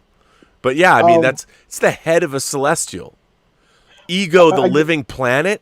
Like, I mean, what do you expect, man? I mean, they're doing these things that are right out of the comic books. That's what I think is so amazing, is that they've completely embraced their comic roots, and I think a lot of people don't appreciate that. I know, and I'm not trying to throw shade at the DC, because I like some of the DC stuff, but where do we start with? I mean, like, I know you like Man of Steel, but you're dealing with a movie where the director wanted to ground Superman. I'm like, how do you ground Superman? You're either on board to fantasy or you're not. It's just like, well, but I think that they, I think the idea is, I like the idea of what would happen if Superman landed on Earth today. And I think that's a really good way of doing it. But then again, I loved Aquaman, and Aquaman just went way. Me too. Aquaman was great. I mean, it embraced the insane fantasy of it all. I by the end of Aquaman, when you're watching the big Atlantean battle, I'm like, I can't even believe I'm watching this. I mean armored sharks fighting armored seahorses and dude. I mean, I'm looking at this going, this is so far away from what they were doing in Man of Steel that I loved it. But they weren't insulting about it. It was, to me, it was straight up good action adventure, and I was on board. I was like, this is great. Yeah, it was like an epic fantasy movie. It was like Lord of the Rings underwater. The one Not as villain I good, can't but- wait. The one villain I can't wait to see come back is Black Manta. He was so cool. I mean, that arm was like the love child of Tony Stark and Darth Vader. Like, dude, this. And where is the Hot Toy figure? I don't know why Right. didn't they make a Black Manta? I honestly don't know. Man, What they make is just fascinates me.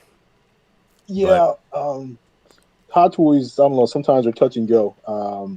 You're better on it than I am. I'm sorry to jump from subject to subject. I apologize. We can go back to science fiction. No, it doesn't matter. Hey, it's midnight. You can talk about anything you want. I mean, as far as 6 scale, the last thing I actually bought was 3-0. I got the John Rambo from Rambo 3. Oh yeah, how is that? I love it. 3-0's doing some good work, man. Yeah, they are. I've been buying a few of their Game of Thrones figures against my better judgment, but they're good.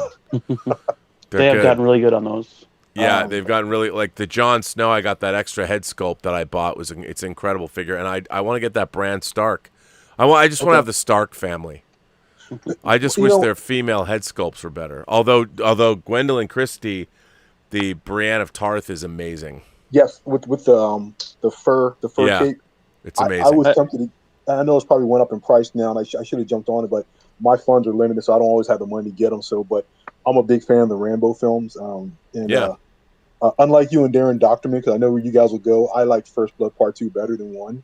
I love Rambo 2 and 3. I think, matter of fact, you're talking about third films. I love Rambo 3. I think Rambo 3 is so underrated.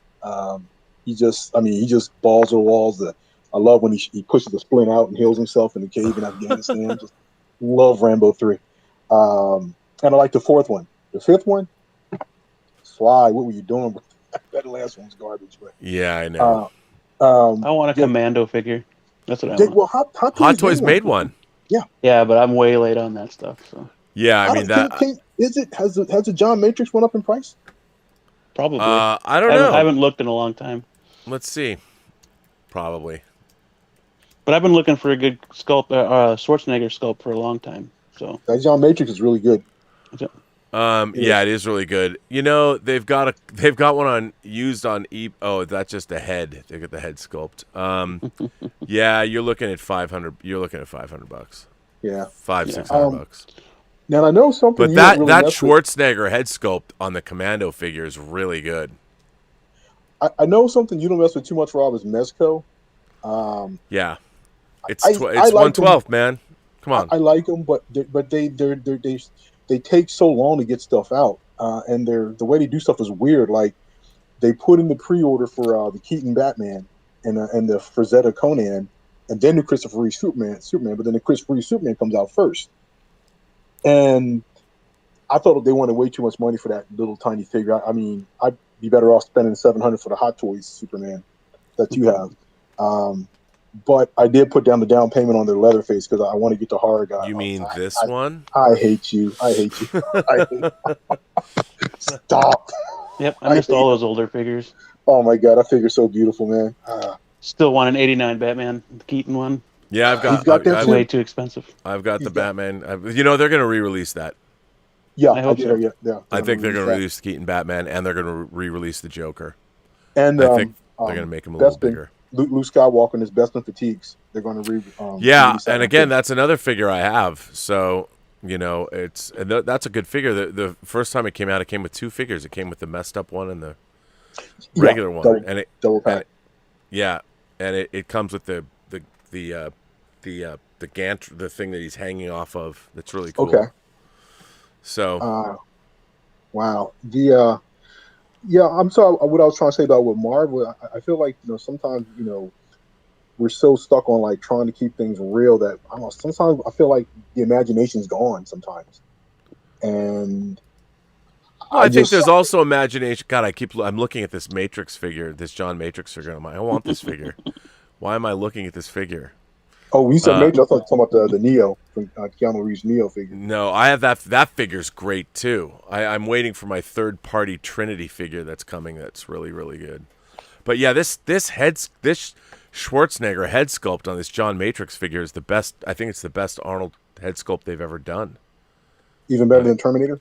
Yeah, it's really good. It's better than Terminator. This is better than Terminator. Okay. It's Nice. better than Terminator. It's just the only reason I remember why I didn't buy this figure, because it's just a military. You know, it's. I would love to have John Matrix fight the Predator. That's what I want to see now. I'm like, there you go. But yeah, I mean, the figures are pretty good. Darth Plato says the 4K is not enough, Rob. You need to get the Hot Toys for all the Goonies characters. Oh man, You no. know, I'm with you. I'm not that crazy about Goonies either. And it's not that I'm an adult and I can't appreciate it, because I saw what's the little girl, Miss Trunchbull, when he grabs her by her ponytail, Matilda. Oh, I saw Matilda as an adult and I loved it. I even like Lemony Snickets. I thought Lemony Snickets was great as an adult, but Goonies was just it was yeah, just can't you deal. know. And I remember, I guess it came out because I had a coworker of mine when I worked at a hotel. He was like, he couldn't believe I never saw Goonies. And it came out in '85. I'm like, well, '85, that was the summer of Rambo, First Blood Part 2. That was, I mean, really, '85 belonged to Marty McFly and Doc Brown, but Rambo was just, I loved Rambo too when I saw it. I mean, I love First Blood, but I did love Rambo. I mean, James Cameron wrote it. yeah.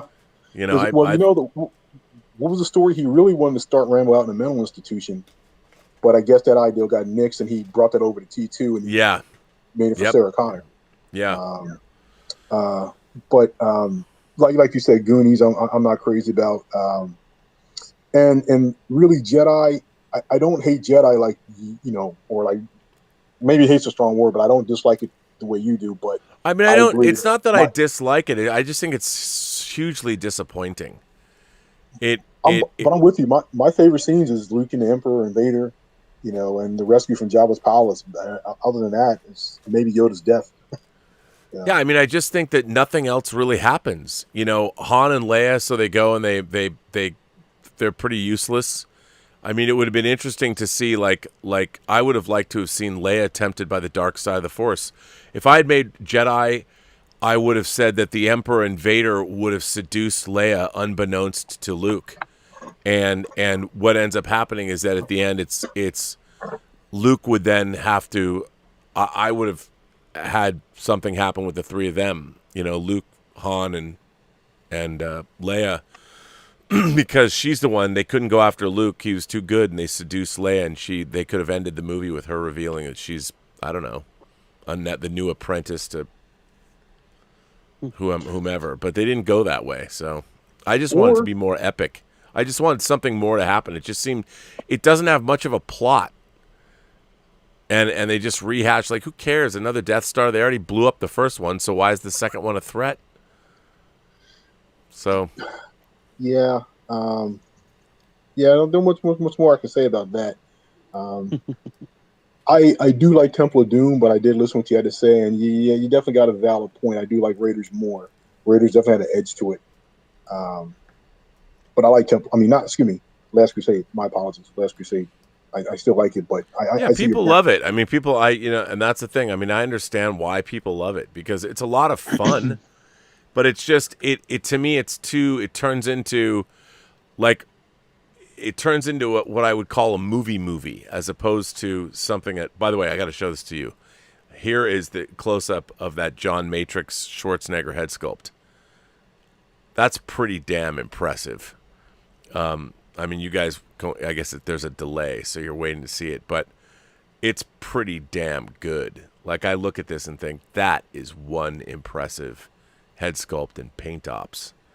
So, yeah. Anyway, sculpt just so I can make a true Conan from the Barbarian, not the Destroyer. I've seen the Destroyer one out there, but yeah, I know. I want the Conan. I want the Barbarian one. Sean, Chronicle put out a 6-scale Conan. I don't know when it's going to actually come out, but they took pre-orders for it probably like 6 months ago. No, they canceled it. That company went under. Oh, that's right. Yeah. It looked cool though. It looked really cool. I mean, to get one in the war paint would be awesome too. That's my favorite. When it comes to sword fantasy, although I love what Jackson did, Conan the Barbarian. Don't get me started. But speaking of which, I'm sorry.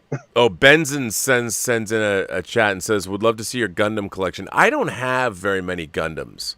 I'd like to have more. I got some perfect grades and I got some Gundam. I love the Gundam die casts, but I did go down that road. I sold most of my collection. Like I had 100 perfect grade Gundam kits. I was like, and I had all the perfect grades. Although I will say this, the new perfect grade Extreme Gundam is somehow it's coming, and I really want that. The RX-78s. It's like the best version of the RX-78 that's been done in 1/60th scale. But I don't have that many Gundams. So you were collecting them, but then you sold a lot of them. Yeah, I did. Okay. I sold a lot of my Gundams. I sold a lot of my Valkyries off. It just got to the point where, there's just I just had too much stuff, way too much stuff, and it had to all go. It's just, but Okay. I still like I used to want to get everything. Now I want to get like my favorite key pieces. I mean, you told me that. Yeah, you were saying like you don't need every single Iron Man, just the one that you like the most. Yeah, So, yeah. Although I mean, that was the thing. You got more than one Iron Man. I do. I mean, but it's funny. I do have more than one Iron Man. Like, I still think the Mark 50 is that, or is that the 40, the Age of Ultron Iron Man? I think that's my favorite Iron Man armor. I love that armor, the one that's in the Hulkbuster. I think that's For me, it's the one from Infinity War, the nanotech. yeah, I like 50. that. yeah. Is that the 50? I was thinking Infinity War's 50. Is Infinity War 50? Well, then what is the Age of Ultron? Is that 47? I want to say it's 43. You're right. It's 43. And then, yeah, Because my favorite's the 46 from Civil War. Yeah, I like that one too. I do like good. that one too. Yeah. I was going to now. Here's something. I have too many. Like I think about Iron Man armors. I've got like 10. Which once they started 4. Once they started doing the die cast, and I sold my first 3. I sold the Mark 1, Mark 2, and Mark 3 to my friend Dave. The first of the Iron Man figures, the first iterations. And then I've got the die cast Iron Patriot, the die cast War Machine, and then the die cast Iron Man 3 armor. And I don't have Civil War. I didn't get Civil War, but I've got Infinity War and Endgame. He sold me Captain America, the first Avenger, and I love it. Of the MCU, that's probably still my favorite costume of all the heroes. I love that World War II costume. It's so cool. Oh, it's great. It's so cool. Yeah, I mean, it's yeah. You were asking about movies that people like that other people don't like, or I guess for me, I guess you want to call it a guilty pleasure. I'm about to catch heck, but I love these movies. I know people hate them, but I really like the Hobbit trilogy. I enjoyed it. Yeah, I enjoyed them. Yeah, there's a throwing lot in Ocean there. Terrier says, "Show the head sculpt I sent you on Messenger." Now that one is the best one, made in Norway. I'd have to get that. Terrier says, "How do you feel about the way they are releasing the Star Trek movies on 4K, and why break them up in smaller boxes due to the high price of 4K discs?" So for those of you who don't know, I do not know why they're releasing Star Trek the Motion Picture, Star Trek 2, and Star Trek 3 and Star Trek 4 on 4K, but no Star Trek 5 and 6. They have never put out the movies in an incomplete box set, which is bizarre. I don't know why. Why you wouldn't get Star Trek 5. I mean, that's the lowest selling of the Star Trek movies. I understand that, but why wouldn't you just put the rest of not 5 and 6? Well, here's the thing too. You're going to be double dipping because is it just coming in a box set? They're going to sell them separately, and then once Darren gets done remastering the director's cut, I'm guessing they're going to put that on 4K once they sell it on Paramount Plus. But then you got to buy it again. They've got their heads up their asses when it comes to this kind of thing. I know they want to get these movies out for the 56th anniversary of Star Trek in September, but it just makes no sense. They've never released a box set, I think, of just 4 Star Trek movies, or maybe in the VHS days. But even in Laserdiscs, for the 25th anniversary, they released Star Trek 1 through 5, and Star Trek 6 hadn't come out yet. So I'm sorry. Go ahead. No. I know. I think it was during the height of the DVD era. Didn't they put out 2, 3, and 4 because it's a trilogy within the series. They did like a little mini box set of those. They might have. I mean, they've done so many different iterations of Star Trek. I mean, on DVD, I just had all the two packs, the special editions. So I got the Blu-ray. I got the box sets of the original crew and Next Generation. Yeah. So because they got, I like the special features. Your buddy's on there, Jeff Bond. Yeah. Yeah. You know, and then I'm still building my Next Generation box set because somebody did some special features on there that are really interesting. I want to try. They're pretty good. Yes, What can I say? I just finished watching. I bought the Redemption. Oh yeah, the one with that's a really good the single disc one. Yes. That has a really great. That's got a great. I interviewed Robert O'Reilly, who played Gowron. That was a great interview. He was great. He really likes the role. Yeah, you can tell he's really into it. Have you been picking up anything from Criterion? You know, Barnes and Noble's got the 50%. Yeah, no, I ordered a bunch of stuff actually. As a matter of fact, it shipped. So, stuff that hadn't come out too. Let's see. I'll tell you what I ordered at the bar. But although I'm almost down with all of my Criterion. I've got all my Criterion things pretty much. I ordered The Human Condition. Fast Times at Ridgemont High, Tarkovsky's The Mirror, Afterlife, The Damned, Nightmare Alley, and Pickup on South Street. Okay, I'm thinking I'm going to get Pickup on South Street. It looks pretty cool because it's another really good film noir. It is. I had that on Laserdisc. So, and Nightmare Alley, I haven't seen that in ages, and I wanted to watch that because Guillermo del Toro remade it. So that's his next film. So I want to watch that. And of course, I've never seen The Human Condition. It's 8 hours long or something. I've never seen that either. So I picked that up. I mean, The Mirror I love.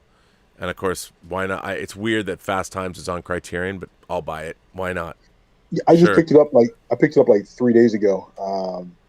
I also, based on your recommendation, I picked up. I've never seen it, All About Eve. Have you watched it yet?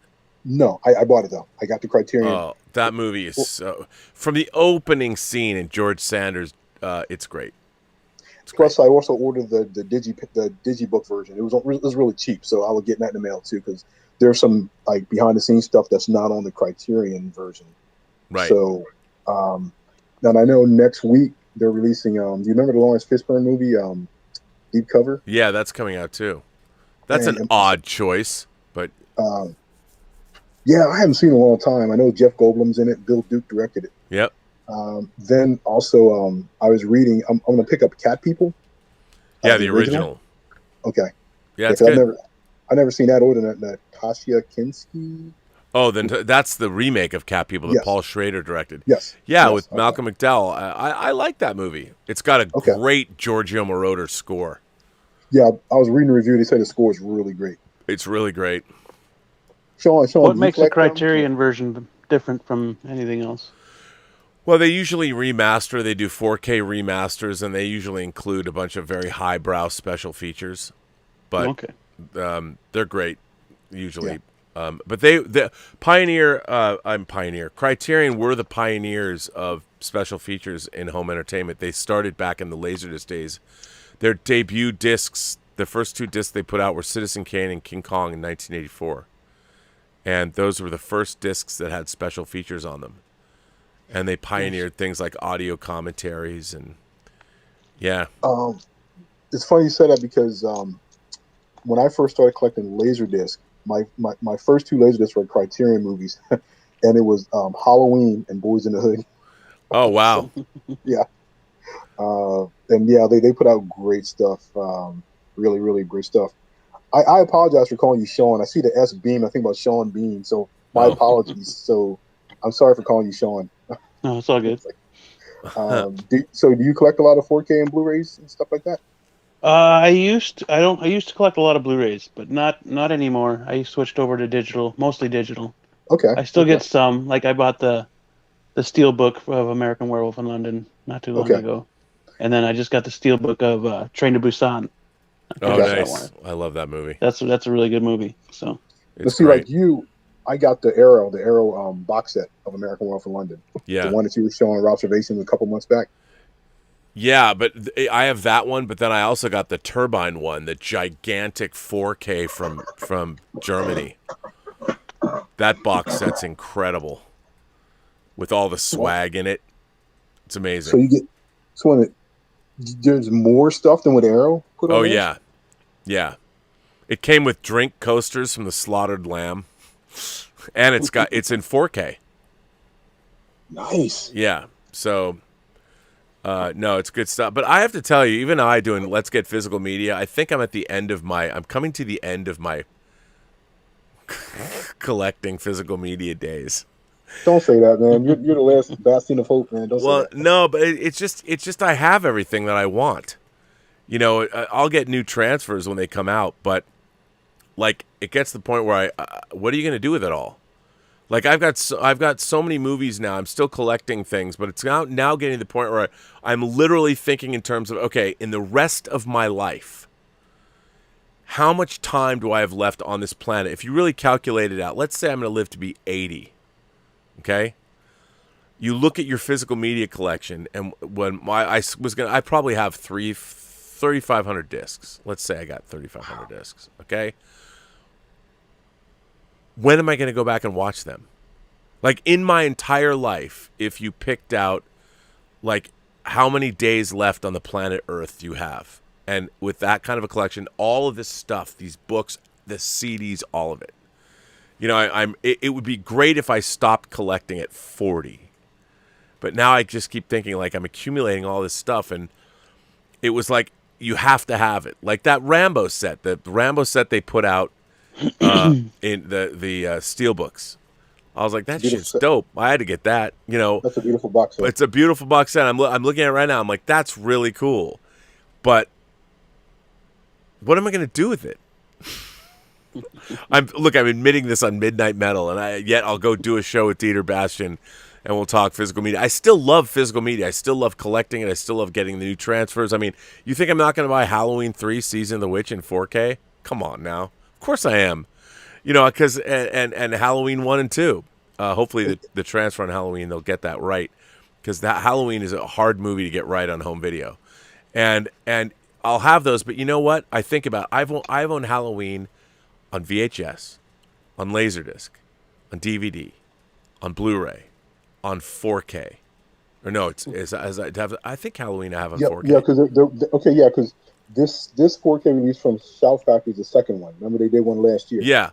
So I've had it on every, like, why? Like, Halloween was the very first pre-recorded video cassette I ever owned. I've seen that movie 200 times. Do I ever need to watch it again in my life? And yet I see a new transfer come out, and I'm like, oh, I have to have that. Do I, though? Like, do I really? I mean, the first Halloween VHS tape I got in May of 1980. I've literally been buying physical media for 41 years. And do I need another one? Do I need another copy of Halloween? And my brain says, yes, of course. I mean, my heart says, of course. My brain's like, do you? You know, and on these channels, it's always, yes. Yes, you do. But do you? So let me ask you a question. Funny. How do you feel about Halloween now? You talk a lot about Dawn of the Dead, but you've seen Halloween a lot. How do you? I still love Halloween, but how do you feel about it? I love Halloween, but to me, it's a very, it's almost quaint. It's a very slight movie, but I mean, I love it. I love the technique. You know, it's got some. I love the scene where they're looking down the street, and you can see the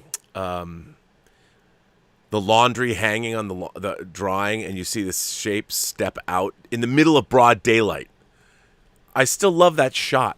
You know, I'll always love and when he skewers Bob in the kitchen, you know, and just thwunk and stands there and looks at him. I mean, there's a lot of great stuff that I still love in Halloween, but it's intellectually there's not a whole lot. You can't watch Halloween over and over again and see new things in it all the time. Or characters. Like, I can watch Goodfellas or The Wolf of Wall Street because I love Scorsese's characters. I just sit and watch them talk and the way he shoots them. And there's intellectual stuff going on. But Halloween, it's like I know every inch of that film. And so when you watch it, it's a movie that I've seen. I've actually seen Halloween too many times. Wow. I've seen it too many More- times in my life, and more it's Sorry, more- good. well, I was gonna say more than Dawn of the Dead. yeah, probably because I owned it first. So I was Okay. showing Halloween to people. Like there are movies that I had on VHS when nobody had VHS machines yet. And movies like Animal House and Halloween. I had those movies, and every kid wanted to watch them. You know, they'd come over. Can we watch Animal House? I'm like, yes, you can. And like literally, there were people. It was a strange time, but I've seen those movies a million times. And yet, Animal House comes out in 4K a couple months ago, and I'm like, oh, I have to have that. Do I? Yes, you do. But what's Yes, you interesting to me, about that is the end of the road. There will never be another physical media release of Animal House. The 4K is it. It's over, and we're now at a period of time where we're now in I call it the cul-de-sac of physical media. There's still in this cul-de-sac there's going to be physical media, but it's all going away. It's all going away because people are just buying less and less physical media. Collectors still are buying it, like we buy it, but not the Gen Pop isn't. I mean, it's. Do you know what the biggest selling home video format is right now? DVD. DVD. DVD is the biggest. It's still the biggest home video format by a wide margin. Because a lot of people don't want to upgrade. Yeah, because they they're don't. They going don't see the need. Most people are like, what do we need to going to upgrade streaming. for? They don't care. You know, they don't care. So, but that's the thing. I mean, I'm like DVD. I still have DVD. I still have DVD discs, but whenever I love nothing more than to take a DVD out of my collection and be like, "You're out of here." I mean, it used to be that I would trade them in. No one even gives you money for them anymore. You know, Store credit. it's yeah. You can barely get store credit. I mean, I've got a box. I have a huge box. There's probably 100 discs in there. I got to take in and trade in. Get the store credit. Just DVDs, not even Blu-rays. No, both discs. Okay. Yeah. And I'm like, enough. Huh. Trade them in, you know, because they you upgrade them, and then it's gotten to the point where if something's streaming, like I used to be collecting all the Pixar movies, and I'm like, it's really hard to knowing that Disney Plus is not going to go anywhere. Like, why collect Disney movies anymore? Well, because, and it's funny you mentioned that because I was at the bank today, and the lady, the teller, was talking to. It wasn't even Disney. It was HBO Max, but I guess they had all the Harry Potters on there, and then they took them off. And that's still something you got to deal with, and Disney does it too. I mean, you might be in the mood to watch Toy Story number 2. I don't think Disney's ever going to take their movies off their platform. Okay, you say that now. Maybe. Well, the whole point of Disney Plus is it's because it's a studio. They're going to have everything that they ever. They're going to keep just putting up more of their stuff, and they're going to leave it there because they'll never want a customer to not. It's not like they're when they would sell their Blu-rays, like the whatever collection that was coming out, like the Princess Collection or whatever, then put it on moratorium. They're never going to do that with Disney Plus. And you know, I don't think Warner Brothers. The thing about Warner Brothers and the Harry Potter movies is they still have licensing agreements with people that they have to honor, and that's true of Disney too. Like, that's why, for instance, it took a while for certain movies to show up on Disney Plus because they still had, like, a Netflix deal. So, like, some of the Marvel Cinematic Universe movies, and then they'll finally come back to Disney Plus. And I don't think if somebody wanted to watch a Toy Story movie and it wasn't on Disney Plus, that could cause them to unsubscribe. But the fact about the way I look at Disney Plus is the repository of all Disney. And that's the attraction. That's what they have. Whereas Netflix has all these shows from all over the world. The thing about Disney Plus is Disney as a studio and as a legacy, they're going to put up all of their material on streaming, which makes it so if you grow up, every kid that is born in the world is going to end up eventually watching Disney Plus and going through their entire catalog. I think that's what they want. I think that's actually pretty great. The fact that you've got the whole output of a studio is going to be in one place, and that's why we will always pay for it. You know, like if ever I want it, if it ever struck me, like when we first got Disney Plus, I'd always wanted to see the movie That Darn Cat. I remember that. with It Dean sounds familiar. Jones. Never saw that. I was surprised at how adult that movie actually really was, and I'm like, well, it's on Disney Plus. Click, and I would never buy that darn cat, but I on Disney Plus, I'm like, hell yeah, and we watched That Darn Cat, and I really enjoyed it. Like, I want to go back and watch like Island at the Top of the World or Treasure of Matacumbe and all these movies I watched in the 70s when I was a kid, and they're all there. Candle Shoe with Jodie Foster, and as long as those things are there, I'm like, it would be like buying physical media. I can't give up my Disney subscription. I can't ever live in a house if I can't just go onto Disney Plus whenever I want and watch whatever's there. I mean, one of the great things about Disney Plus is I'll just flip through their Disney movies and watch like 10 minutes of them.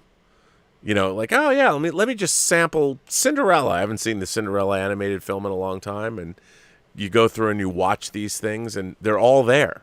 That's why I love it. It's like having a toy box. Disney Plus is like having a toy box of all my old toys, and they're all there. And then with the added bonus of having all the Star Wars stuff there, like, maybe I want to watch a few episodes of Clone Wars Season 3. I don't know. It's there. I'll watch one.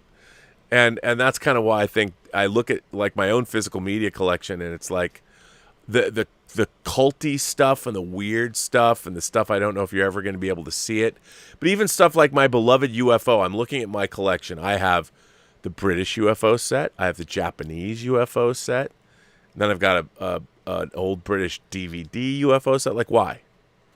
Why do I have them? I'm looking at them now. Why do I have them? I look at that and I'm like me and Dieter Bastian, we have like multiple copies of things. When it really, multiple copies? Really? Do I need all those? Like, really? I have them. Do I need them? The answer is yes, I need them. But no, I mean, it just gets to the point where when does it end? Disney aside, I haven't done that in years. I mean, Disney aside, I mean, what if you want to go back and watch a classic like Jaws? Where do you watch that at? Well, I've got the DVD, the Blu-ray, and the 4K. That's the point. Yeah, you got a physical media. Is there anybody streaming Jaws 2? Oh, another I'm sure. Sequel. I really love Jaws 2. I love Jaws. I love Jaws 2. Me too. I love it. And thank you to the lovely Emma Bannon. She's going to send me the steelbook I missed getting from Zavvi. I love that cover. And there's a steelbook of Jaws 2? Yeah. And it's awesome. And I wanted to go right next to my Jaws. It was a Zavvi exclusive, and I was like, it was sold out before I got to it. I hate when that happens. But she the able assist from the UK, she was able to get it for me. I don't know how she works her magic, but she does. Well, speaking of which, I'm going to show you something. Hold on. Ron C. sends in a super chat and says, hello, gentlemen. I've been on a time machine binge.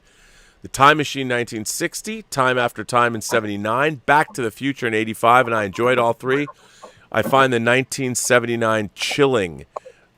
Which is your favorite? Oh, first of all, I love Time After Time. And I love Back to the Future. And I love the original Time Machine. I love all of those movies. But I'll tell you something. My most recent, I've got two recent time travel movies that are my favorite. And one of them is called Predestination with Ethan Hawke. That you got to watch, based on a Robert Heinlein story called All You Zombies. And then the Spanish film Time Crimes. Time Crimes. I recently watched Primer too, and I was a little less enamored. But what'd you get up? What'd you get, Corey? What'd you get up to? This is my friend from San Diego, Chris, sent me this in the mail. Oh, that's the DVD. That's a great set. I mean, that was the definitive set, but again, not after the Second Sight 4K set that came out. It's it's the greatest thing ever, and you can still get it. I don't have a region free player though. I know it's only Zone B, right? Or, region well, B. the 4Ks will play on anything. Oh, that's right. But the Blu-ray, yeah, you need the Blu-rays to be. You need region free. That disc, it's incredible. Okay. Benson says, Robert, do you realize this is why we love you? I don't know what talking about physical media like this or Gundam things or like I think if someone asked me like what is my biggest problem in life is I need like collecting all this stuff. It's such a vestige of when I was like I've never changed my interest since I was a kid. and they've stayed the same. So I've never gotten over it. Like if somebody comes out with it, like I look at Prime One statues, and I'm like, I would love to get those. Like I looked at the $5,000 King Kong versus Godzilla statue that Prime One makes, the whole city diorama. It's insane. But I look at it and I'm like, I want that. It's I'm like the alien in the hidden. I want this car. I'm with you. I mean, I need the keys. I still love action figures. I still love comics. I don't collect comics as regularly as I used to, but I still love all that. Oh, Lion-O. Oh, Nice. that's cool. That's my latest acquisition. That's really cool. Nice. See, and if you were like that, if you loved that when you were a kid, look at how cool that is. How would you not want to get that? Like This completes the set of all of them. So. Oh, well, you had to get it. Yeah. But I mean, there's like things that come along that are like I've told this story about how I now have a Japanese shopper, and the reason I got a Japanese shopper is because this company, there's a Japanese what is it? Parts. It's like parts something Partworks. So there's a thing called Partworks where you subscribe and you get like Eagle Moss does it with the Aston Martin DB5, or now they're doing it with the Enterprise D, where you get parts every month. Well, there's a Japanese company called Hachette, and they did a Space Battle Cruiser Yamato, which I already have the model kit, the 1/350th scale model kit. So I'm like, I don't need what Hachette's doing. But now they're doing a Starship Andromeda, which is one of my favorite fictional starships, even though it's from an animated show. And it's 4 feet long. Wasn't that Captain Gideon's ship? Yeah. Okay. Yeah. Okay. Yeah. So it's the Space Battleship Yamato with the dual wave motion guns. Guns, yes. The thing is huge. And it's a Partworks thing. So Hachette releases once a week. They release parts to make it. And I was freaking out because they don't sell it outside of Japan. So I was on a podcast with this guy Tim. He's an animator, and he runs the biggest Space Battleship Yamato website. And he and I were talking. He's telling me, he goes, I have a Japanese shopper. I can hook you up. I'm like, what? He goes, yeah, I have this guy in Japan. If you want anything, you just he only charges an 8% markup. And I'm like, he can get me he'll go every week and get me the Hachette kits for the Andromeda. And he goes, where do you think I'm getting mine from? And I'm like, this is the greatest thing I've ever heard. So he's been doing that. As a matter of fact, he's going to send me the first box of 20 kits. And see, this is why when I see you usually twice a year at WonderCon and Comic-Con, this is why it's a pleasure to talk to you, because I don't have anybody else to talk to about this stuff. Because even when I talk to people about anime, they're younger people. They don't know anything. They don't know anything about Space Battleship Yamato / Star Blazers. I mean, they know Gundam and Cowboy Bebop, which is all great, and Pokemon and Yu-Gi-Oh. And I'm just like, but I say Battle of the Planets and Dragon Ball Z and and they're just Marine Boy. They don't know nothing about Marine Boy. Yeah. Well, because it's all it's funny. I don't have anybody. No one I know would care except Jeff Bond that I have a 4-foot Andromeda model that I'm building. Nobody would care. Well, Dr. Moon knows about it. Yeah, but even he you know what Dr. Moon's joke is? He's like, why do you care about Space Battleship Yamato? It's animated. It's not real. You need real starships in your life, like the Enterprise. I'm like, yeah, okay, I get it. But I take it you saw the trailer for 2205? No, is it out? Yeah, the trailer. I know they're going to release it. I think it's going to be in the theaters. It's in October. It's in the theaters in October. I saw. Is there like a full trailer? I saw like the promo version. Maybe that was it, but they dropped it like 3 weeks ago. Yeah, that I saw. Okay. Yeah, I. But you know what they're doing, which is insane? The Space Battleship Yamato 2205 is like a combination of Yamato The New Voyages, which was a standalone movie, and Be Forever Yamato, which is fucking badass. If you've ever seen that, it takes place after the third Space Battleship Yamato, it's called Be Forever Yamato. Is 3 hours long. It kicks ass. I love that movie, and the fact that because I have loved 2199 and 2202, loved them, And I can't wait to see 2205. They've done. It's one of the greatest updatings of anything I've ever seen. It's so good. It is. It's so well done. I want them to like. They did it in '94. They did Gotcha Man in '94, and I really enjoyed that. And I'd love to see them come back and do another version of Gotcha Man updated. Yeah, they're releasing a really cool model kit of the God Phoenix that's coming out. The original. Yeah, it's really cool. Actually though, I actually liked the '94 one better. I thought it's cool too. When it came out of Fiery Phoenix mode, I like how the wings retracted back. I thought that was the coolest thing. No, that was cool. I thought the costumes were better. Yeah, no, it's great stuff. What's that? But I was gonna say, like, the stuff you collect, like for me, I still love this stuff. Like, even though Mezco is moving as slow as molasses, I put a pre-order in for Leatherface because the figure just looks so good, man. I mean, just Gunnar Hansen Leatherface. I don't collect 112, but I bought their Warriors box set, and I bought Clockwork Orange and Danger Diabolic, and a couple of Moon Knight just because I love Moon Knight. And the Dawn of the Dead. And the Dawn of the Dead box set. Yeah. Because I had to get just movies that I really, really loved. Yeah. I got the Alex DeLarge box set. As a matter of fact, it's really good. I guess they're released on 4K. It's getting a 4K release. Yep, that's coming out in 4K. Yep. Yeah. Now I know you listen to other YouTube channels. Do you listen to Films at Home? He's really good. Guy named Jeff. Yeah, I listen to Films at Home.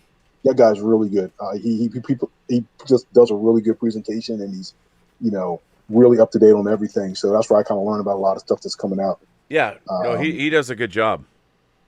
But getting close to that time. Yeah, I mean, I have to do a podcast actually with a costume designer, designer on Fury Road tomorrow for the Designing Hollywood podcast that I do, which is pretty cool. I'm very excited. Yeah, I'm very excited for that. She's amazing. And then it's so funny. The Marilyn Vance, who was like the costume designer on John Hughes movies and Die Hard and Predator, and I have made friends with her, and she's like, "Would you host our podcast?" I'm like, "Sure." And she knows everybody, so she's lining up the costume designers of Dune, and it's gonna be fun. Wait, hold on. You talking about Bob Ringwood or the new Dune? No, the new Dune. The new Dune. Cause I know the original was Bob Ringwood. Yep. He did the still suit, and then he did Keaton's Batman costume. Yep, and they were very inspired in the new Dune by the Ringwood costumes and David Lynch's Dune, the still suits. So that'll be interesting. Benson says, Robert, as you know, I sell toys, so when Masters of the Universe toys rebooted, I had to buy them all. As a child, I couldn't afford them, and it felt great. I think that's part of the whole appeal. Is like we were told we couldn't have things. Like for me, like the toys sucked. The toys were bad, and you wanted them to be better, and now the toys are all perfect, and they're so great, and now it's like I have to have these. Like I'm still trying to satisfy the 12-year-old in me, but it's a problem. I don't quite agree with that. I mean, they were what they were for their time. Yeah, but I didn't. What I didn't like is they weren't accurate. Like the first TIE Fighter that Kenner released. Why was it white? I love that kind of bluish gray color that the TIE Fighters were. Why couldn't they have molded it in that color? And why was the snow speeder, or why was the land speeder too short? Why didn't it look like it did in the movie? The snow speeder was great. The Empire Strikes Back snow speeder for the figures, because it was pretty accurate. But I hated when toys didn't look right. Why can't it look like why is that so hard? Why do you treat me? I felt like I was a kid and that adults were talking down to me by making toys that were not very good. I'm like, can't you make better toys than this? Why does this have to be this way? Can it be better? The best thing I could say is they're probably putting playability above accuracy. Yeah, but that was a stupid thing only adults would think about. Like they're like, we have to have a play feature. Like I did not need a Kenner TIE Fighter. You played with it. That would, yeah, but it was I resented it when you press the buttons and the things flip off. That's supposed to be blowing up. I'm like, yo, man, if I want to blow up my TIE Fighter, I blow it up in my mind. I don't need to press the buttons and make the wings fall down because they're heavy anyway. It's not like they went. No, they just went. Who needs that? And by the way, the wings are too short anyway. Give me wings that are the proper size, that are high enough. And what have they done? They went and fixed all that now. So if you go Yes, they buy did. that Black Series TIE Fighter, that shit's dope. It's awesome. Why couldn't they have But- made that when we were kids? But still, looking back, I still think Mego figures are cool, man. They were, but Mego figures, they were cool. I loved Mego figures when I was a kid. Loved them. But they and still then- had those stupid gloves. Yeah, the oven mitts. Yeah, the oven mitts. I mean, come on, man. Couldn't do something better. But I love the Mego figures, except they had stickers for the logos on their chests, and they would always come off. Matter of fact, my favorite superhero was Shazam. Like, I used to love the Saturday morning. God, I'm dating myself. The live action. But that was series. one of my favorite Mego figures. Was the And Mego? the Thunderbolt. By the second week, the Thunderbolt. Yeah, it came off. Like, why couldn't you? Like, you're giving these to kids, and you're expecting a sticker to. Why couldn't it have been fabric? Why? And every sticker came off. Captain America. You know what the worst was? Aquaman. How do you keep that little tiny A on his belt buckle? It never sticker? stayed on. Is that a sticker? Yeah. I don't remember that. It I never remember the stayed on. I remember never- the figure because his figure was interesting because he was part of the Mego 8-inch line, but then what they did, I thought it was kind of. Do you remember when they sold it with the Great White Shark? Yep. They tried to cash in on the Jaws fame, and they sold Aquaman with the shark. And I Yep. always wanted that, and I never got it. I thought that was kind of cool. Nope. It was good stuff. It was. Yeah. It was. I love the Mego figures. No, I really like them. They were. You know, They were great. There's Do you remember? We lost Corey. Are you coming back? Oh, now you're back. Yeah. What were you gonna say? Do you remember Pulsar? Oh yeah. With the the- you could see his internal organs. That was such a gnarly figure. Man. Yeah, but it was cool. You could watch his you pump the thing and his internal organs pumped. I'd love to that would be a figure I'd get again. I'd buy Yeah. that figure again. S Beam. I don't know how old you are, man. I apologize for leaving you out of this. I mean, you seem like you're younger than us. It's all good. You're in your 30s. 38. Okay, so you're probably the Fox Kids generation of the '90s. Probably Yeah. grew up with the X-Men and Power Yep. Rangers, and okay, yeah, we're a little bit before that. Yeah, A little. because it's funny because Power Rangers is his generation, but to me, you don't get Power Rangers without Ultraman. Ultraman put it down, long before the Power Rangers. Oh yeah. Mesco's doing the figure of Ultraman. I got to get it. Oh, there's so many good figures now. Well, gentlemen, I must go to bed. Yes. And this has been a fun chat talking toys. I didn't think I'd end up talking toys, and there's 142 people here Wow. listening to us yammer away. So when is so Midnighter? What are the nights? Is it Monday and Tuesdays or Theoretically, it's Monday, Tuesday, Wednesday, Thursday. Last night I was going to do it, but I was uploading a file to France, and it was taking forever, so I couldn't do it.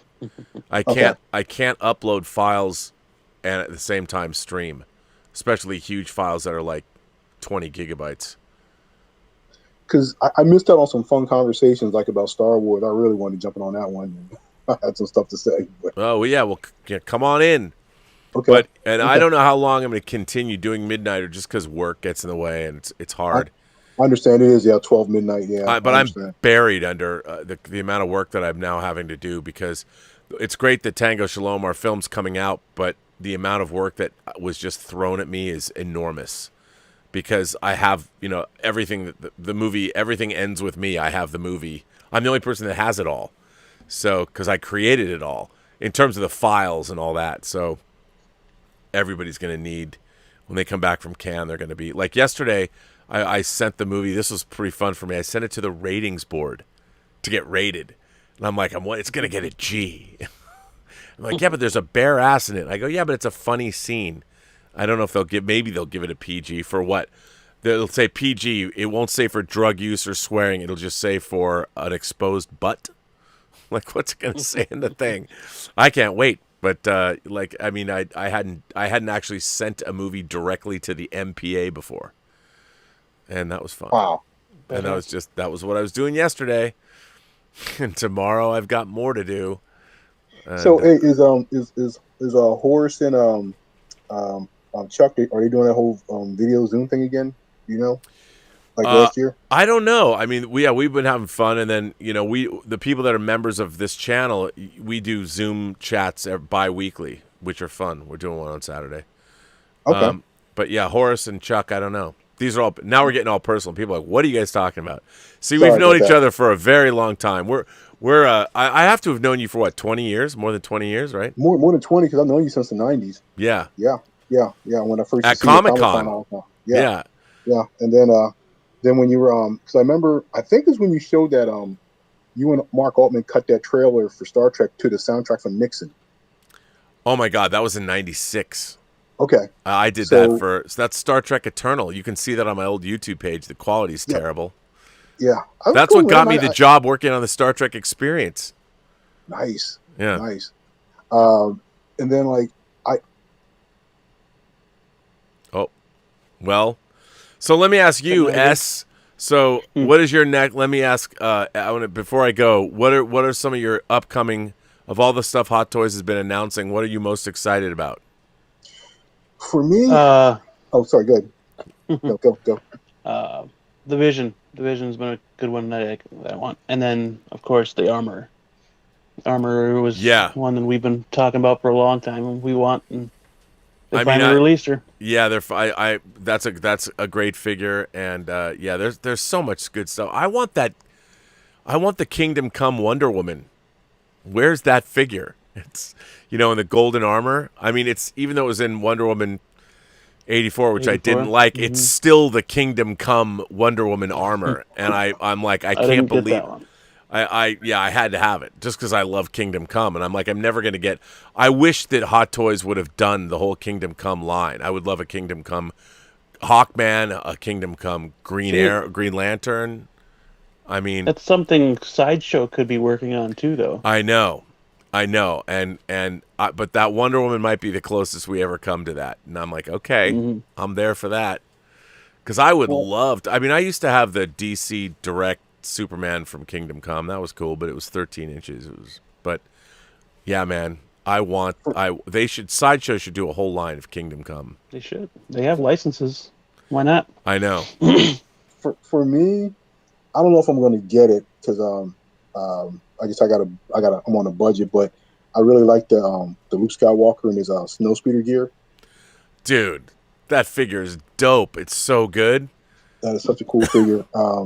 I'm definitely looking. Pay it off over time. Buy it at Toys Wonderland. You can pay it off over a year. Yeah. Like also $10. Yeah. Also, I'm waiting for him to. I want Luke in his best fatigues because that's still my favorite Luke Skywalker outfit. Luke Skywalker's my favorite character anyway from Star Wars. And then we need a Han re-release. We need the Han and the Bespin fatigues. And then I would like to get the Keaton Batman. I mean, Keaton's not my favorite. He's not my favorite Batman, but I like the costume. They're totally going to re-release the Keaton Batman. Totally. But it's like stuff sells out so fast. I want another Henry Cavill Superman. I only got the original Man of Steel one. I missed the BVS and the Justice League one. So I'd love to get like one more Henry Cavill Superman. Love to get the Christopher Reeve Superman. Yeah, I have my. They had that third party out there for a little bit. He sold out real quick. Yeah, I just got this. I just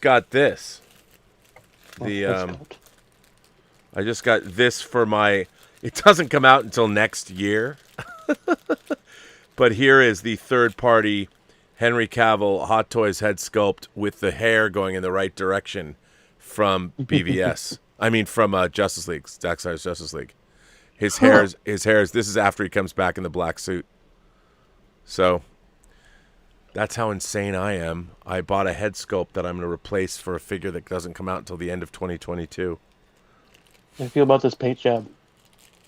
Wow, that's pretty great. Well, see, that's another thing. Rob, okay, what's up? So QMX, Quantum Mechanics lost the license, right? They're gone. Okay. So, yes. So there's a new company called Exo 6 that is making all the high-end Star Trek figures, but we'll see how successful they actually are. I think they're making good moves, and I know some people have the datas already, but they're like mine keeps getting delayed at Sideshow. It was going to come out next month. Now they're not. It's coming out until August. They're doing data. They got Picard. They're doing Picard's chair, and then they're going to do 5 captains. What happened with QMX? What did they not? I think QMX just couldn't get figures out on time. You know, so they lost the license. We're never going to get their Scotty. I mean, they put out Kirk, Spock, and McCoy, the chair, the captain's chair, which is really good, and Khan, the Space Seed Khan. Space Seed Khan. I mean, did they ever put out Sulu and Scotty? Some people must have them, but you don't have it. You don't. Nope. Oh. I had Scotty on order, and they canceled it. As far as Star Trek, here's what I would love. I would love to get Admiral Kirk from Motion Picture. I think. It'd be great. I mean, I would love all that stuff, but here's the problem with Star Trek, high-end Star Trek figures is I don't think figure collectors today, the figure collectors that exist now that are buying 6-scale figures are not interested in Star Trek. You're right. It's either Marvel, Star Wars, or DC. I would get them, but yeah, they're just not. And I think what's going to happen to X06 is they're going to find that out. And Justin from Justin's Collection pointed something out to me. He said there's been videos that have been released that show the figures. They've had figure reviewers review the X06 data. Look at how many views those videos have. Like Justin might review a Star Wars figure, he'll get 1 million views. But those Star Trek figures coming out from X06, they're lucky. Like he pointed this out to me, they've got a couple of thousand views. That's not good. And I think that's one of the problems with Star Trek as a license. Star Trek doesn't sell anymore because younger collectors, what do they care? Nobody gives a shit about the funny thing is nobody gives a shit about the president of Hot Toys even said, like, for the Disney sequel trilogy, he's like, these figures didn't sell. You can get Disney Hot Toys Stormtroopers for a song. Yeah. You know? Nobody bought Rey, nobody bought Finn. They're good figures, but nobody bought them. Like, it's so funny. Like, I was looking around. I found this upstairs. I didn't even know I bought this. I don't remember buying this. I don't remember when I got this. This figure came out way before. This figure is incredible. I've never even taken it out of the box. And I found this. I have had this figure for at least 5 years. And I didn't even remember ever buying this. I've never opened it. But now that I have the Jazz Inc. Land Speeder, are you kidding? I'm so happy to have that the Sand Trooper now. I'm glad you brought this up because and that's being, you could jump into this too, but it's like I noticed with Hot Toys. I know they're a business and they're going to go where the money's at, and the money's definitely Star Wars, Marvel, and DC. But it's like, how do you get these fans to look beyond that? I mean, because dude, I would love to have a Riggs and Murtaugh 6-scale figure. That's. I mean, you just answered your own question. I mean, the real problem is who will buy those figures, and the problem is that's why I could see a third party. I've got on order Vincent Hanna and Neil McCauley from Heat. Okay, I've seen those before. Yeah, the 2-pack, and it's a new. People have made them before, but it's a 2-pack. It's and the third party figures are getting better and better and better. The Green Arrow, the CW Green Arrow, the Stephen Amell that we just got, that thing is amazing. But it's the thing that irks me, and I'm not trying to throw shade at anybody. It's just and I say men and women, just fans in general. The mindset sometimes they're stuck on one thing. Like it bugs me how Batman gets so much more love than Superman. And I give you an example. They did an Adam West Hot Toys Batman. Where's the George Reeves Superman? I love it. Well, but the Hot Toys Batman and Robin didn't sell. That was the problem. That's why. But they can't. It's always defined by the marketplace. And the thing is, like for instance, I would love a Riggs and Murtaugh, but how many people, like, that was a movie from 1987, and how many people in 2021 are gonna want to spend $200 on a figure of Mel Gibson from Lethal Weapon or Danny Glover? I would, and you would, but the real question is, yeah, you would too, because those would be great. Like, I love my figures from movies, but how many people? Alcon announced, and I read this article today, or last night on, I read it today on our Hot Toys, Az and I. They announced that Alcon, with the new Blade Runner animated series that's coming out, that they have a new mandate to start merchandising Blade Runner. And I'm like, great, because maybe Hot Toys will do Rick Deckard and the Replicants. I'd love a Roy Batty, and I'd love a Pris, and Zora. I would love a Leon and Zora. I mean, can you imagine getting great all four of them with Rick Deckard? Forget that. I want JF Sebastian. I was going to say that too, JF Sebastian, and come with all of his little toys. Good evening, JF. I mean, it would be incredible, because they haven't, like, you can get the gun. There's like the $1,000 version of Deckard's blaster that you can get. That Japanese company makes it, and then there's a spinner model, and then I have, like, they just shipped the Joy from Blade Runner 2049, the Ana de Armas. That is coming, and then I've got this Detective K and the Rick Deckard figure. But, like, I've still got my old Rick Deckard from 20 years ago that some third party made. But it's amazing to me. The thing is, people won't buy them. The collectors today, the Iron Man are the biggest Hot Toys sellers. And then, I mean, Hot Toys used to make, like, they made the Crow. Now the Crow's sold out. It's hard to get that figure, but no one bought it when it was first out. It took a long time for people to acquire these things, and people just, they don't care. And when you're making toys, I mean, people want to collect things, but how do you get a license? Like, if you're going to go to a company and you're going to go to Warner Brothers and try and get a license to make to make a 12-inch Riggs and Murtaugh figures, and you're not Mezco or you're not NECA or something like that, it doesn't make you'd never be able to make them make any kind of economic sense, because you're only going to sell like 1,000 of them worldwide, maybe. I guess. I mean, that's why I go to Mezco sometimes, because, like, Hot Toys, they don't really do hard too much either. They put out Pennywise, but I'm like, how come we don't have a Michael Myers? I don't think Pennywise has come out yet. They have it. It's one of those figures that, where is the Pennywise figure? And they wait so long. I don't even know if they're ever going to make that figure. Whereas, I'm like you. I want movie characters. Like, to me, there's more than just Star Wars and Marvel and well, DC. Hot Toys did that awesome. They did Vito Corleone from The Godfather, and it's awesome. But you can't get anymore. No, it's gone. Damn Toys are putting one out now. Damn Toys are putting out two. Yeah, it's all right. But like, I would love to get some more of the horror characters, man. I mean, not just Predator. Predator's awesome, but like I said, I mean, a 6 scale. I know Sideshow did it, but Hot Toys sculpts are better than Sideshows. It just is. I mean, I would love for Hot Toys to give me a Gunnar Hansen Leatherface, man. England Kruger. Art the Clown from Terrifier. I don't know if you've seen that yet or not. I know that, but their marketplace, their buyers don't go for that stuff. Otherwise, they'd make it. Look, I agree. I would love to see more of that stuff. Like, I love my Serial Killer, the third-party American Psycho figure that's coming out. I got to get that. To go with my Serial Killer collection, and the new Dexter figure that's coming out. Hot Toys wouldn't make him. Where'd you get that? That's cool. Is that a third party? Third party. Yep. Mick Dundee. Mick Dundee. Yep. That's a knife. I mean, but that's cool to get figures like that. Who's ever going to do that? I want Logan. I want the entire 6 scale crew of the Nostromo. I tell you what else I would love. I'd love to have a 6 scale Logan's Run. I was talking about that today. You said that a few times. Michael York and Gregory Harrison. Oh, and I want Jenny Agutter and Box, and maybe Peter Ustinov as the old man. Matter of fact, I sent you a message one time. I love that T-shirt you had. Plankton fish.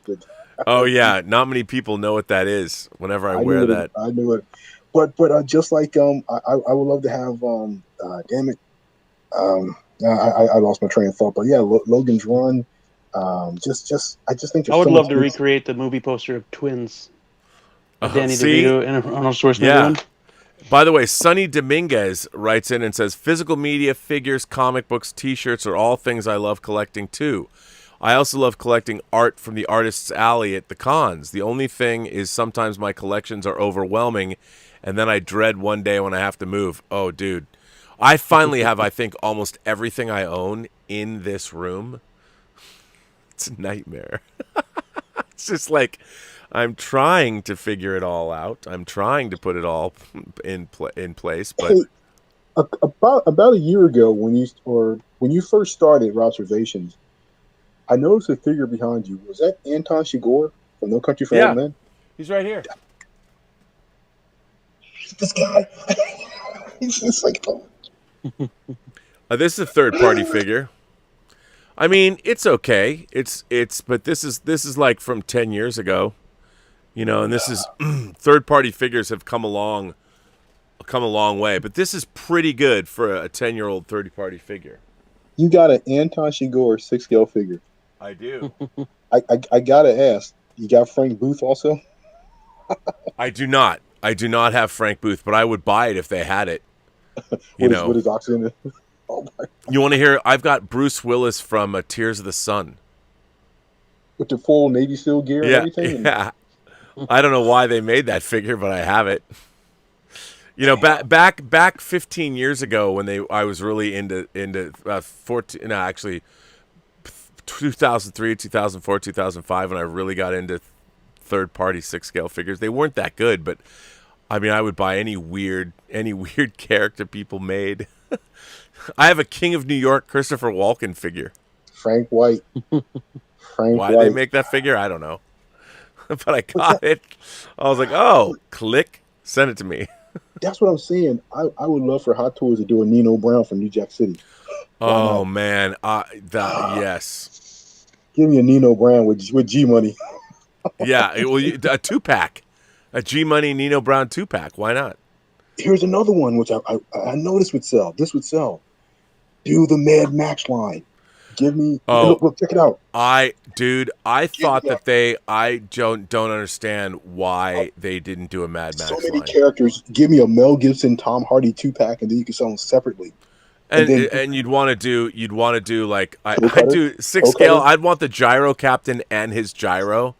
No, the humongous Wes on his motorcycle and his boyfriend with his butt cheeks. Yeah. I mean, but those are the kind of things that people would do. I don't know how many people would buy them, but dude, I'd buy a Wes figure.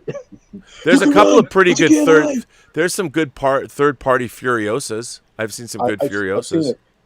It's the same people, I think, that made the Carl Urban Dread that you have, right? Yeah. Okay. Yeah. It's some of the stuff I missed out on because here he goes. He's just killing me. I wish they would have continued on with the Princess Bride. Yeah. Oh, I know. This figure is fucking dope. I love this figure. It's great. And I know you got the Stallone one too. I do. I can't reach it right now, but I have that Stallone figure is great too. I know. I should have jumped on it. I missed so many. But I didn't. I saw that they did his partner, but this is a really good third-party figure, and the Carl Urban head sculpt is really good. It's really good.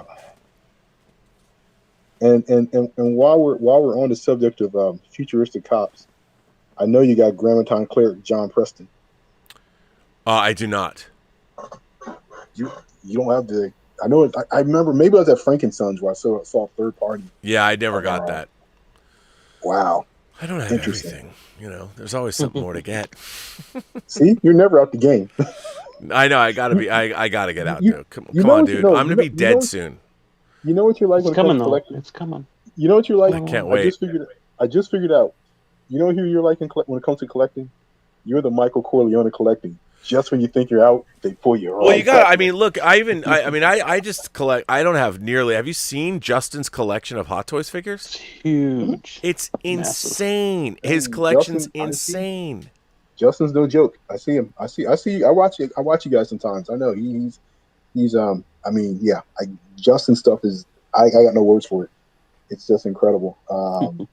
But it's and I noticed now he's starting to, maybe he always has been, but he's starting to like talk about other stuff too. Like I think he talked about the 3-0 Snake Eyes, which is really cool. Yeah, he is. He's reviewing all kinds of figures now, and so which is great. Toys Wonderland has new licenses to sell. Yeah, and also he's running afoul of Sideshow. I think Sideshow's doing some things that are a little unscrupulous. Not happy with Sideshow's business practices, but okay. Is that something about like when they're saying you can't sell their stuff or something, or you can't sell? Yeah, I mean they're taking it upon themselves to go after retailers that are selling third-party unlicensed figures, and I understand that. I get that, but you know what? I mean, people are making these figures, and it's if you can't get a license to manufacture figures, and if no one's going to say, like the CW, the green or this, Flash. you know, Hot Toys did not make a Heimdall. You know, and I love this figure. This figure is dope as fuck, and the die cast, the costuming. I mean, this sword that I mean, I love this figure, and why wouldn't the face sculpt is great? Now, if Hot Toys made this figure, I would buy it, but it's a Heimdall. It's an Idris Elba figure, and this die cast sword is amazing. It's amazing. I love this figure. Is this licensed? No. No. Should I feel guilty that Toys Era or whatever? No. Yes. Hell no. No. No, you shouldn't feel guilty because, like you said, if they're not going to get the license and do it, then you're going to take your money somewhere else. To me, it's like, if you don't want people buying from third-party retailers, then get the license, put the figure out. It's that simple. It's like right, and but the thing is, how many would they sell? I'm like, that's not up to me.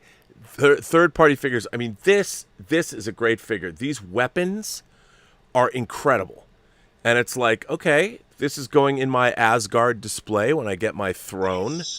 It's going to go with my Odin that I bought from the first. How old's my Odin now? 10 years old. I'll put it next to my Odin, my Loki version 1, and my first Thor, and make a little Asgard display. I got another one for you.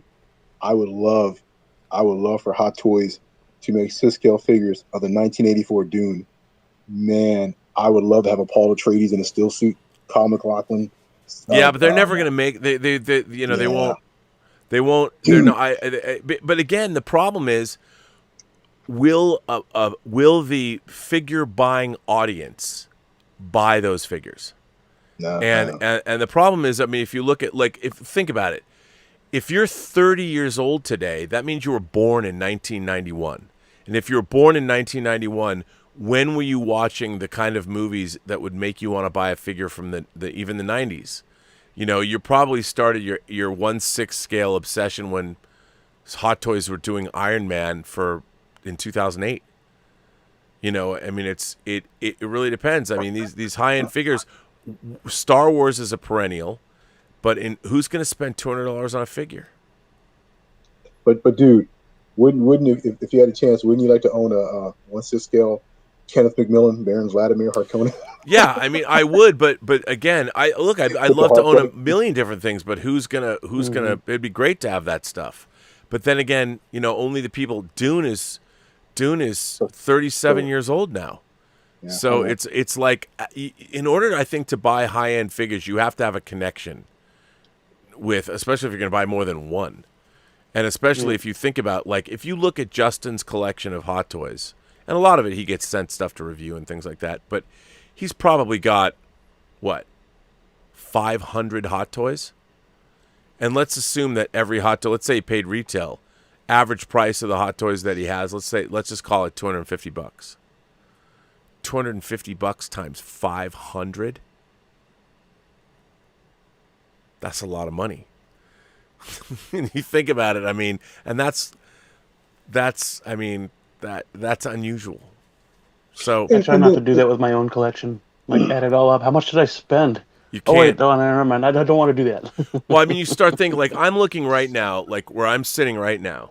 All right, I'm looking at a bunch of unopened Hot Toys, unopened, and let me just count it out. 1, 2. They see these bookcases behind me. The top of them, as they encircle me, the top is just all Hot Toys. So hang on, 1, 2. Well, right now I have 39. You guys are still way better than me. I think I got quite 15. There's 56 boxes, and there's 2 Hot Toys Star Wars 2-pack boxes, and then the Darth Maul with the Sith speeder.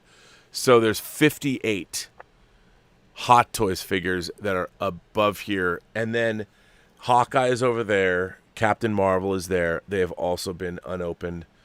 The Spider-Man suit, the James Bond Live and Let Die figures are over here.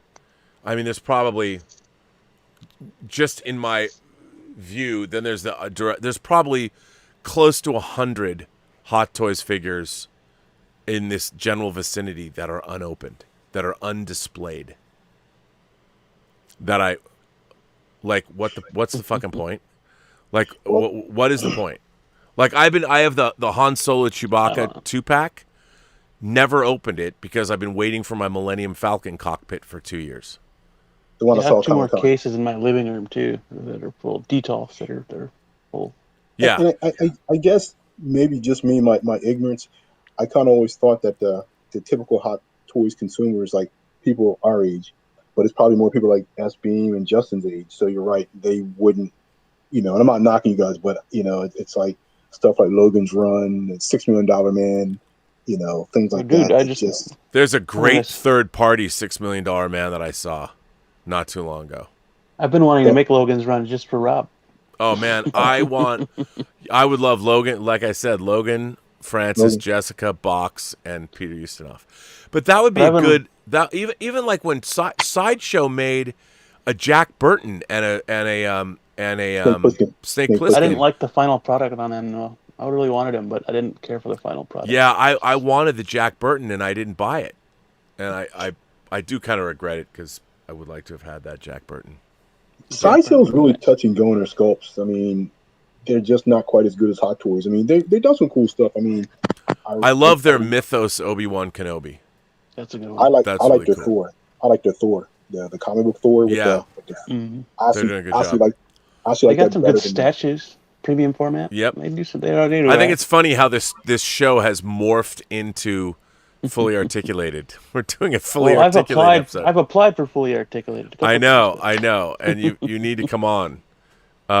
It's funny though. I think I should. I can't believe there's still 144 people watching us. Okay. Wow. They're all probably going, "What are you guys talking about?"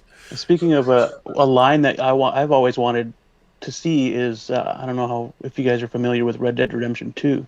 Oh yeah, it's a video game. That's a line I've always wanted. They did a third-party main character of Arthur. Well, I mean, they haven't done a Dutch. Oh wow! You know what? But Hot Toys, I don't think would ever do that. They'll do Assassin's Creed. They'll do the Arkham games, which, by the way, those Arkham figures that Hot Toys do. This game was so popular, though. They would have cashed in. But they're thinking, why are we going to make money? Cowboys? Who's going to buy it? And one of the things that Hot Toys, it's really interesting about Hot Toys is, a lot of the Chinese market, like the Chinese are not into Star Wars. Mm-hmm. Star Wars doesn't sell in China because they didn't have Star Wars. Nobody grew up with Star Wars, but they're huge in the West. So, it's interesting. So a lot of the Chinese market drives what Hot Toys makes. Right. Like I'm pissed that they only made 2 of the Watchmen. Like I only have the Comedian Silk Spectre. Mm-hmm. Why didn't they make Rorschach? Why didn't they make Dr. Manhattan? Why didn't they make, Again, one that went to third party at Rorschach. Yeah, I ordered that. Pretty good. The So Toys one's coming. Get that. And their Comedian was really good, aside from the fact that the smiley face couldn't have the yellow pin couldn't have the smiley face on it because they didn't license it. But you can draw it on there. But yeah. Well, gentlemen, I'm going to bring this episode to a close. It's nice that we've been able to geek out about figures for a while. But yeah, like what I'm doing now is I'm just finally I'm putting them all. If they ever send me the rest of the Maja cases, whenever, I'll be able to finally just set them up. I got rid of my old. I had these glass display cases I'd had they got them specifically for an office, and they just didn't really work. They were kind of hexagonal, and they would work together. They didn't work in here, so I got rid of them, and I'm waiting for the Maja cases to come, and then I'll open up all these things and put them in there. Yeah, see, for me, I'm ordering more movies than figures. So I just I guess they re-released Phantasm, the box set. Yeah. So I jumped on that. So I should be getting that hopefully within the next couple of weeks in the mail because I missed it the first time when it came out a couple of years back. Well, that's still. I mean, I think the last vestiges of physical media will be people releasing horror movies. Like that Friday the 13th box set Scream Factory, Rorschach Factory released. I mean, that was. I'm not even the biggest Friday the 13th fan, but it's like you got to get that. I'm not a Jason fan either, but it's a great box set. It's a great box set. It's come on. There's so much in it. You got to have it. It's great. I just ordered off of the one I once again from you, Diabolic DVD. Diabolic. Massacre of Central High. Oh, dude. I got that.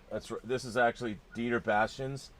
This disc is amazing. First of all, it's a steelbook. It's a steelbook that comes in an O-ring. This is one of my last Grail. This is actually Dieter Bastian's copy. Yeah, I sent it to him. My last Grail exploitation movie that I wanted. It's great. For those of you out there, oh, you have it too. Does that come with this? It's a steelbook and an O-ring. Yeah, it's the same one. Have you watched that yet? Mm-hmm. Yeah. The transfer is incredible. It's incredible. Bob May at Synapse. Kudos to Bob for doing that, because that was a movie that was basically lost. You know, there was an old VHS copy. I love that movie. And I haven't seen it since, I don't date myself, since the 80s on HBO. Oh, it's great. Can you imagine that movie, somebody remaking that today? They would never let you remake that today. Oh, no. Blowing kids up by putting bombs in their lockers in high school? Oh, yeah. It's just no way. I mean, I kind of say it's like Carrie for guys. But Carrie's still a better movie. It's cheesy now, but it's still fun to watch. It is cheesy, you know? but it's good because it's really mean spirited. Yeah, you know, it's basically this group of guys rule the school. They're like dicks, and this new student comes in that's kind of beleaguered and put upon, and he's like, you know what? I'm gonna take care of these guys, and he goes about assassinating his classmates in horrible ways. It's just great, and it's vicious and nasty and bloody, and it's great. He's the high school's answer to Frank Castle. Yeah, he really and it. I love the movie because it's great. It pulls no punches, but no one would want No one would want any kids to see this movie today.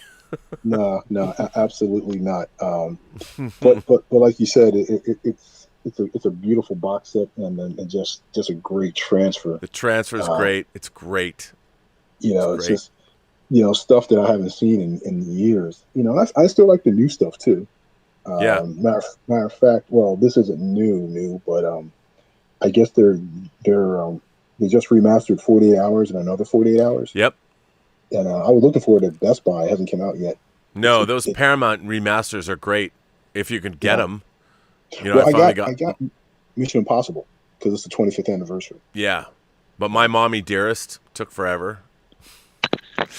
The Flash Dance and the Fatal Attraction transfers, they're good.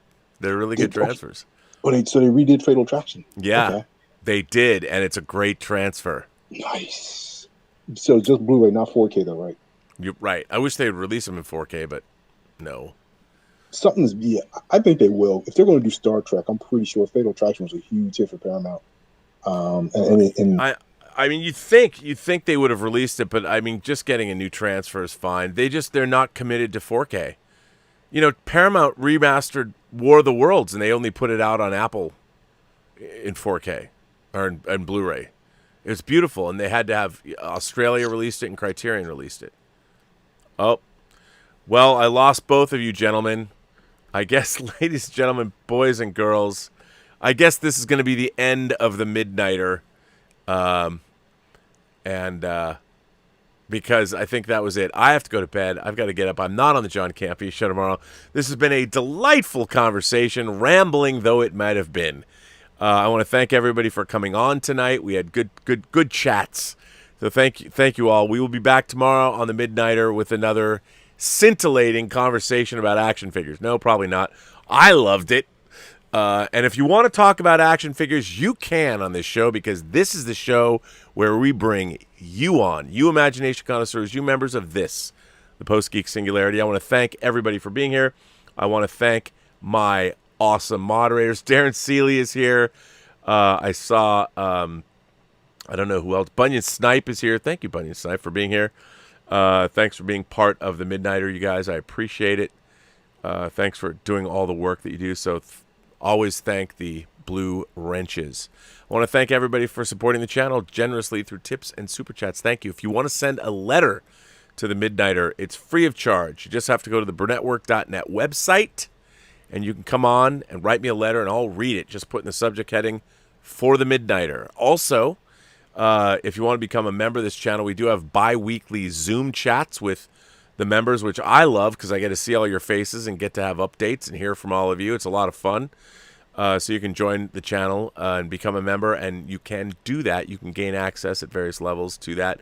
And that's kind of my favorite thing. I mean, and if a small chat lasts 2 hours, I mean, we've had 5-hour chats, so that's fine. We got one coming up on Saturday, so that's cool. I'm doing a podcast in the morning that's pre-recorded that you'll see later next week, and then I will be back on Robservations tomorrow. And then, of course, Midnighter turns into Midnight Metal on Friday and Saturday. So join us for that. And on that note, remember, every person you meet has a story to tell that you have yet to hear. And all you have to do is listen. And with that, I say to all of you, have a better night.